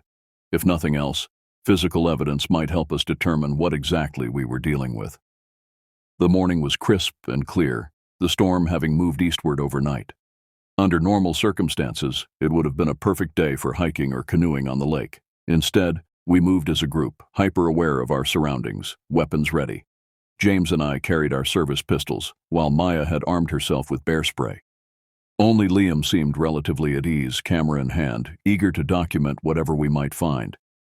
The path to the lake showed clear signs of our friends' panicked flight the night before. Broken branches, disturbed undergrowth, and deep footprints in the mud where they had run. But interspersed with these were other prints, the ones that had caught Liam's attention.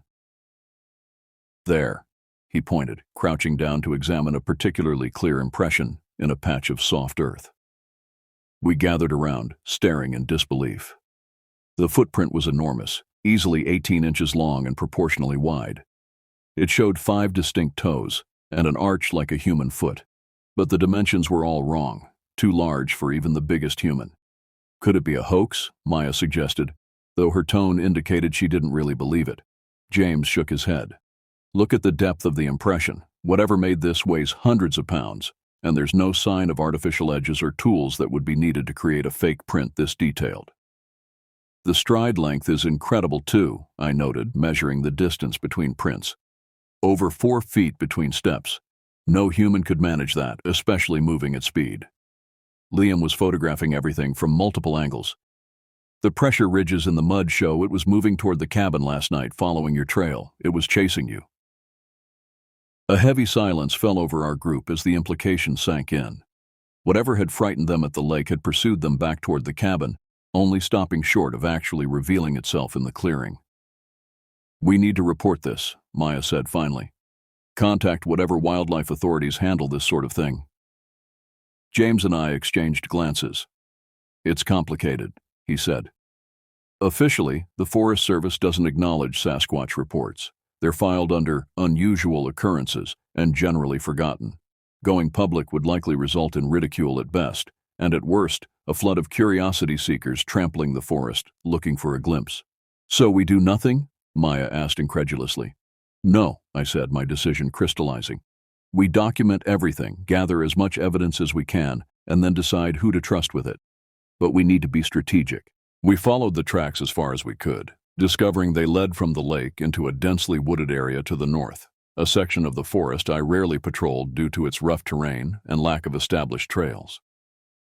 The footprints eventually disappeared on rocky ground, but not before we'd documented dozens of clear impressions. On our way back to the cabin, Liam spotted something caught in a thorn bush. A tuft of long, dark hair, coarser than human hair, but not matching any known wildlife in the region. Maya carefully collected it in a plastic bag, her scientific curiosity now fully engaged, despite her lingering fear. "I can send this to a colleague at the university for DNA analysis," she said, "someone discreet. If it's an unknown primate species—" She didn't finish the thought. We all understood the implications. If we could provide legitimate scientific evidence of Sasquatch, it would be revolutionary, and potentially dangerous for the creatures themselves. Back at the cabin, we developed a plan. We would set up trail cameras around the perimeter of the clearing and near the lake. We'd take turns on watch duty throughout the night. Most importantly, we'd document everything meticulously: photographs, measurements, sample collection, and detailed written observations. As we worked through the afternoon, I couldn't shake the feeling that we were being watched. Occasionally birds would fall silent, or the forest sounds would change in a way that raised the hair on the back of my neck. Once, looking up from adjusting a trail camera, I caught a glimpse of movement among distant trees. Something large shifting position, staying just out of clear view. By evening, we had transformed my simple ranger cabin into a makeshift research station. Maps covered the kitchen table, marked with sighting locations and tracking data.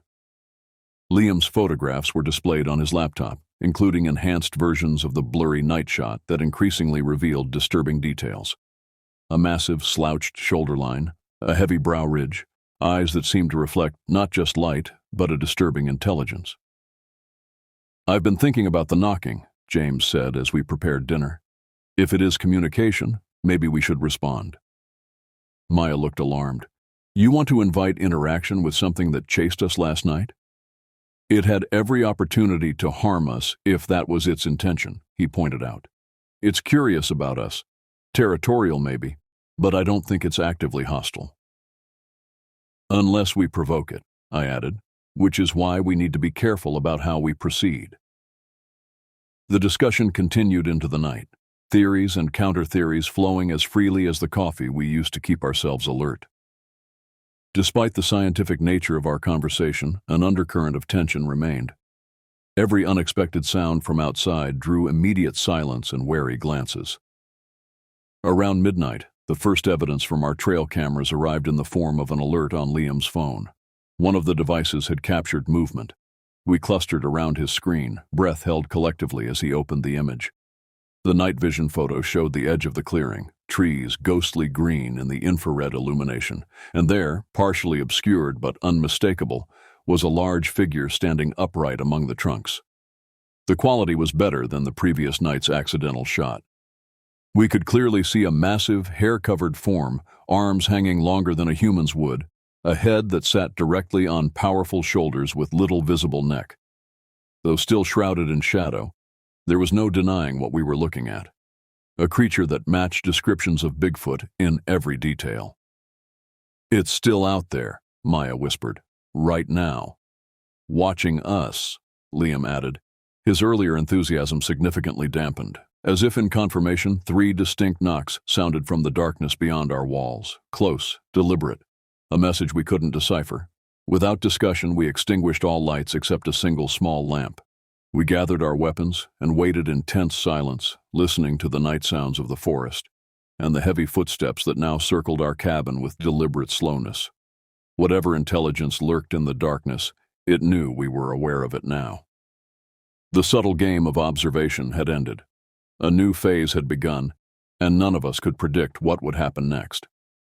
I woke suddenly, disoriented in the pre-dawn gloom. I'd fallen asleep during my watch, something I'd never done before, regardless of how exhausted I was. The cabin was silent except for the soft breathing of my friends. Something felt wrong. I scanned the room, trying to identify what had triggered my unease. Everything seemed in place. James asleep on the couch, Maya curled in a chair, Liam's sleeping bag on the floor. Empty. Liam's sleeping bag was empty. I moved quickly to the bathroom, finding the door open and the room unoccupied. A quick check of the small bedroom yielded the same result. Liam was gone. "James, Maya, wake up," I called, already reaching for my rifle and flashlight. They stirred groggily, confusion giving way to alarm as I explained the situation. Could he have stepped outside for some reason? Maya suggested, though her expression indicated she didn't believe it. Without waking any of us? Without taking his jacket or camera? I shook my head. Something's wrong. James checked the door. It's still locked from the inside, he reported, his face paling. All windows secure too. We stood in bewildered silence. How could someone vanish from a locked cabin without disturbing 3 light sleepers? It defied logical explanation. His phone, Maya said suddenly. Can we track it? A search located Liam's phone on the table where he'd left it while charging. No clues there. We need to search outside, I decided. Now, before we lose any more time. Dawn was breaking as we stepped onto the porch, the forest emerging from darkness in shades of gray and muted green. The air felt unnaturally still, fog clinging to the ground in wispy tendrils. "Liam!" James called, his voice echoing across the clearing. No response came except for the startled flight of a few ravens from nearby trees. We split up to search the immediate area around the cabin, staying within sight of each other. I took the path toward the lake, alert for any sign of our missing friend. The ground was damp with dew, but I saw no fresh tracks, not Liam's, not the creature's, nothing to indicate recent passage. At the lakeshore, I found our trail camera still in place, its small indicator light blinking to show it was operational. I checked the footage on my phone, scrolling through images captured overnight. What I saw made no sense. At 3:17 a.m., the camera had triggered, capturing a clear shot of Liam standing at the water's edge, fully dressed, staring out across the lake. His posture was unnatural, rigid, his expression blank. The next image, time-stamped just 2 minutes later, showed the same scene, but Liam was gone. I enlarged the images, searching for any clue to what had happened in those missing minutes. The second photo showed ripples on the water's surface, as if something large had recently disturbed it. But there was no sign of Liam entering the lake, no indication of a struggle. I radioed James and Maya, directing them to join me. As we studied the photos together, a sense of dread settled over us.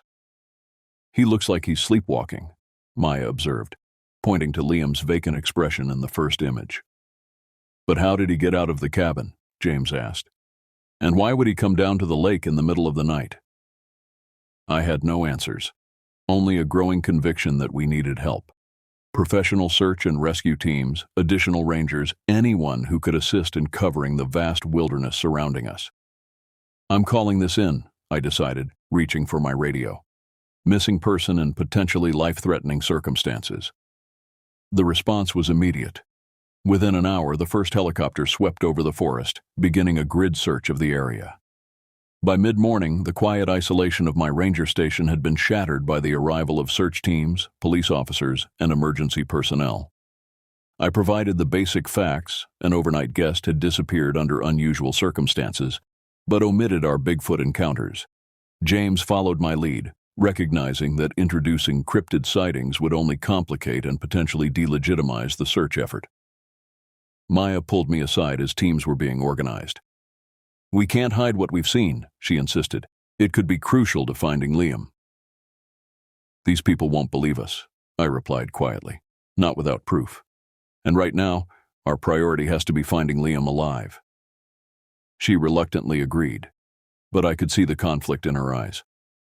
We both knew we were withholding potentially vital information. The search expanded throughout the day, covering miles of rugged terrain in all directions from the cabin. Divers explored the lake, finding nothing. Tracking dogs followed scents that inexplicably disappeared at the water's edge, as if Liam had simply vanished into thin air. As daylight began to fade, the search coordinator, a veteran named Sergeant Winters, gathered everyone for an update. "We've covered all logical ground search areas with no sign of the missing individual. Given the time frame and environment, we're shifting to a recovery operation rather than a rescue." His expression was grim but professional. "Teams will continue at first light tomorrow." Recovery, not rescue. The words hit like physical blows. They believed Liam was dead, drowned in the lake perhaps, or fallen from some unseen cliff. Maya turned away, shoulders shaking with silent sobs. James placed a comforting hand on her back, his own expression hollow with grief. Most of the search teams departed as darkness approached, leaving behind a few officers and rangers who would maintain a base camp overnight. James, Maya, and I returned to the cabin, the atmosphere heavy with unspoken fears. "We need to tell them everything," Maya said once we were alone. "The footprints, the photos, the knocking, all of it." "And be labeled as hysterical or delusional?" James argued. "How would that help Liam?" "Because whatever took him isn't human," she snapped back. "They're looking for a drowning victim or accident, not—" Her voice faltered, unable to complete the thought. I sank into a chair, overwhelmed by guilt and uncertainty. Had I led my friends into danger by keeping silent about the strange occurrences I'd experienced before their arrival? Was Liam now paying the price for my reticence? "There's something else," I said quietly, drawing their attention. "Something I haven't told you." I described the months of escalating incidents, shadows glimpsed between trees, tracks found on patrol, strange sounds in the night. How they had begun as rare occurrences but increased in frequency and boldness over time. "Why didn't you report this?" James asked, his professional ranger identity momentarily overriding our friendship. "For the same reason we're not telling the search teams now," I replied. "Who would believe me? I barely believed it myself until recently." Our conversation was interrupted by a sharp knock at the door. Sergeant Winters entered, his expression unreadable. "I need to speak with you all," he said, taking a seat at the kitchen table. "Something's come up." My heart raced.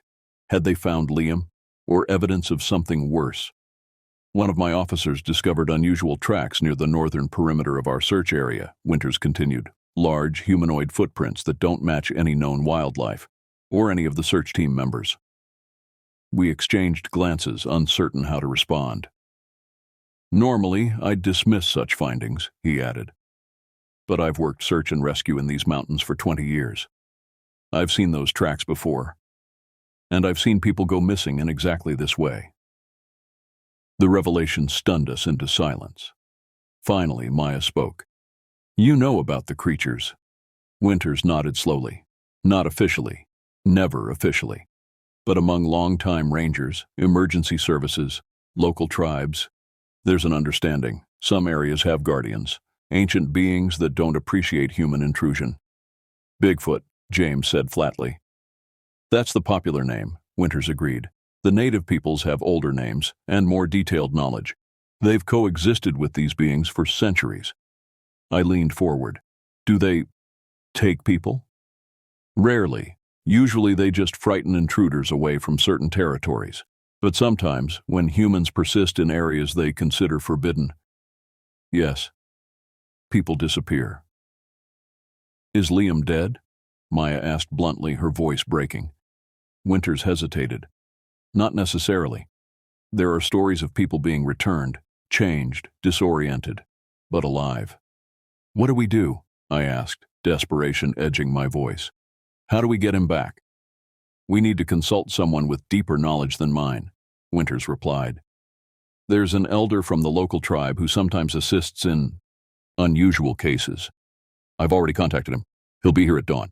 That night, none of us slept. We sat vigil together, jumping at every sound from the surrounding forest. The knocking came again, as it had each previous night, but now it seemed to carry a different rhythm.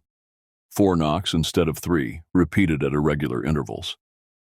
"It's communicating," Maya whispered, "trying to tell us something." "Or warning us," James suggested grimly. I said nothing, watching the darkness beyond our windows and wondering what ancient forces we had disturbed in this remote wilderness, and whether Liam, wherever he was, could still be saved. Elder Joseph Redwing arrived as the first light of dawn painted the eastern sky. He was an imposing figure despite his age, tall and lean, with deep-set eyes that seemed to evaluate everything they saw on multiple levels. Sergeant Winters made the introductions with a deference I'd never seen him show to anyone else. "These are the witnesses I told you about," Winters explained. "Their friend disappeared last night." Elder Redwing nodded gravely. "Show me everything, leave nothing out." For the next hour, we shared our experiences. The footprints, the knocking, the trail camera photos, Liam's inexplicable disappearance from a locked cabin. The elder listened without interruption, occasionally closing his eyes as if visualizing what we described. When we finished, he remained silent for several long moments. Finally, he spoke. "What you encountered is known to my people as Skookum, the forest guardian. They are ancient beings, here long before humans.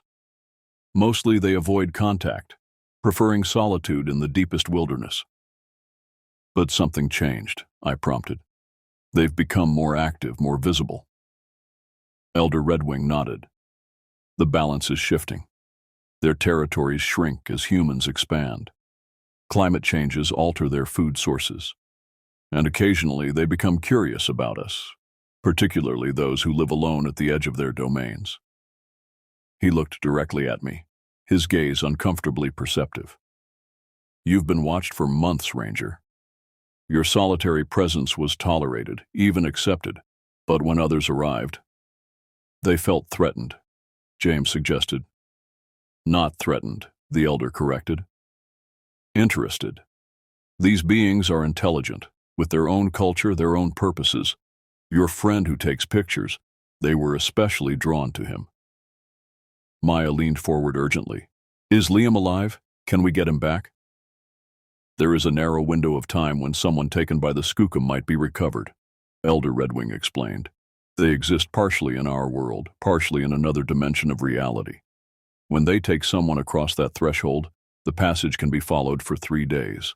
After that, he shook his head slowly. How do we follow? I asked, already calculating that precious hours had been lost.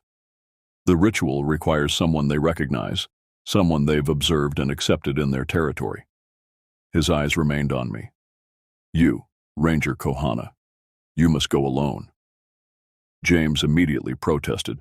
That's too dangerous. We don't even know if these creatures are benevolent or hostile.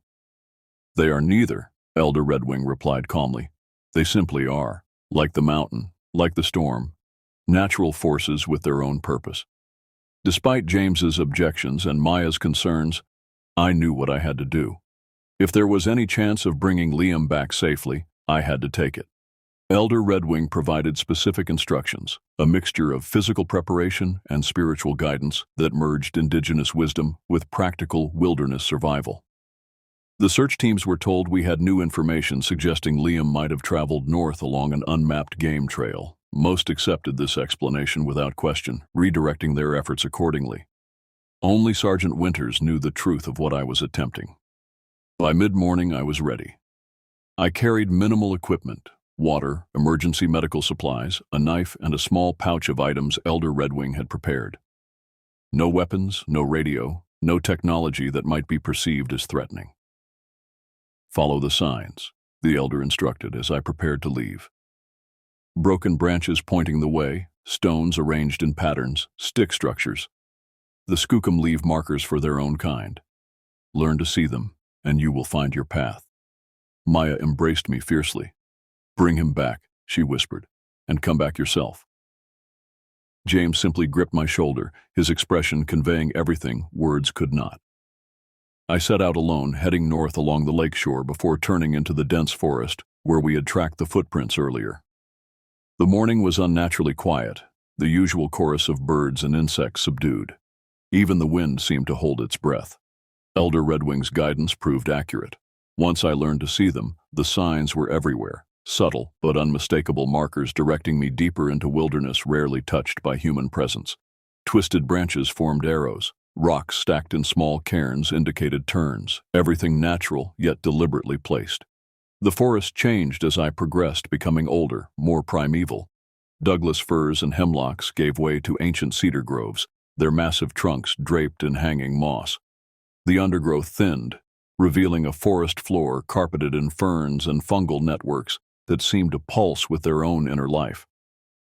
Time became fluid, difficult to track. The forest canopy thickened until only occasional shafts of sunlight penetrated to the ground, creating an eternal twilight. I lost track of how far I had traveled or how many hours had passed since leaving the cabin. The first direct sign came in mid-afternoon. A clear footprint pressed into a patch of moss, fresh enough that water was still seeping into the depression. Larger than the tracks we'd documented previously, it conveyed a weight and presence that sent a shiver through me. I was being allowed to follow, permitted to track what should not be tracked. As daylight waned, I reached a natural clearing dominated by a massive, lightning-scarred cedar tree. Its trunk was wide enough that 10 people linking hands could not have encircled it. At its base was an opening, not quite a cave, but a hollow within the living tree, dark and seemingly bottomless. I knew with inexplicable certainty that this was the threshold Elder Redwing had described, the passage between worlds, and somewhere beyond it was Liam. 3 distinct knocks echoed from within the hollow, reverberating through the clearing. A question, a challenge, an invitation. Following the elder's instructions, I responded with the same pattern, striking a small stone against the wood of the ancient tree. The sound seemed pitifully inadequate compared to the powerful resonance that had emerged from within. For several minutes, nothing happened. The forest remained utterly still, as if holding its breath in anticipation. Then, slowly, a figure emerged from the shadows of the hollow. It stood over 8 feet tall, its massive frame covered in dark reddish-brown hair. The face was a strange blend of human and ape-like features, a pronounced brow ridge, deep-set eyes, a flattened nose, and a mouth that seemed capable of both savagery and subtlety. Those eyes fixed on me with unmistakable intelligence, assessing, evaluating. I remained motionless, fighting every instinct to flee.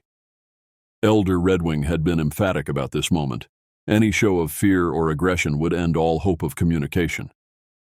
The creature made a series of sounds, not quite language as I understood it, but patterned vocalizations that clearly conveyed meaning. It gestured toward the hollow, then back at me, questioning my presence, my purpose.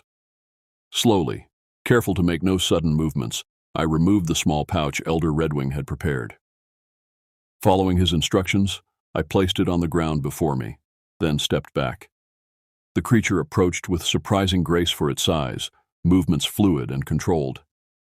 It examined the offering without touching it, a mixture of herbs, tobacco, and small carved stones that held significance in the elder's tradition.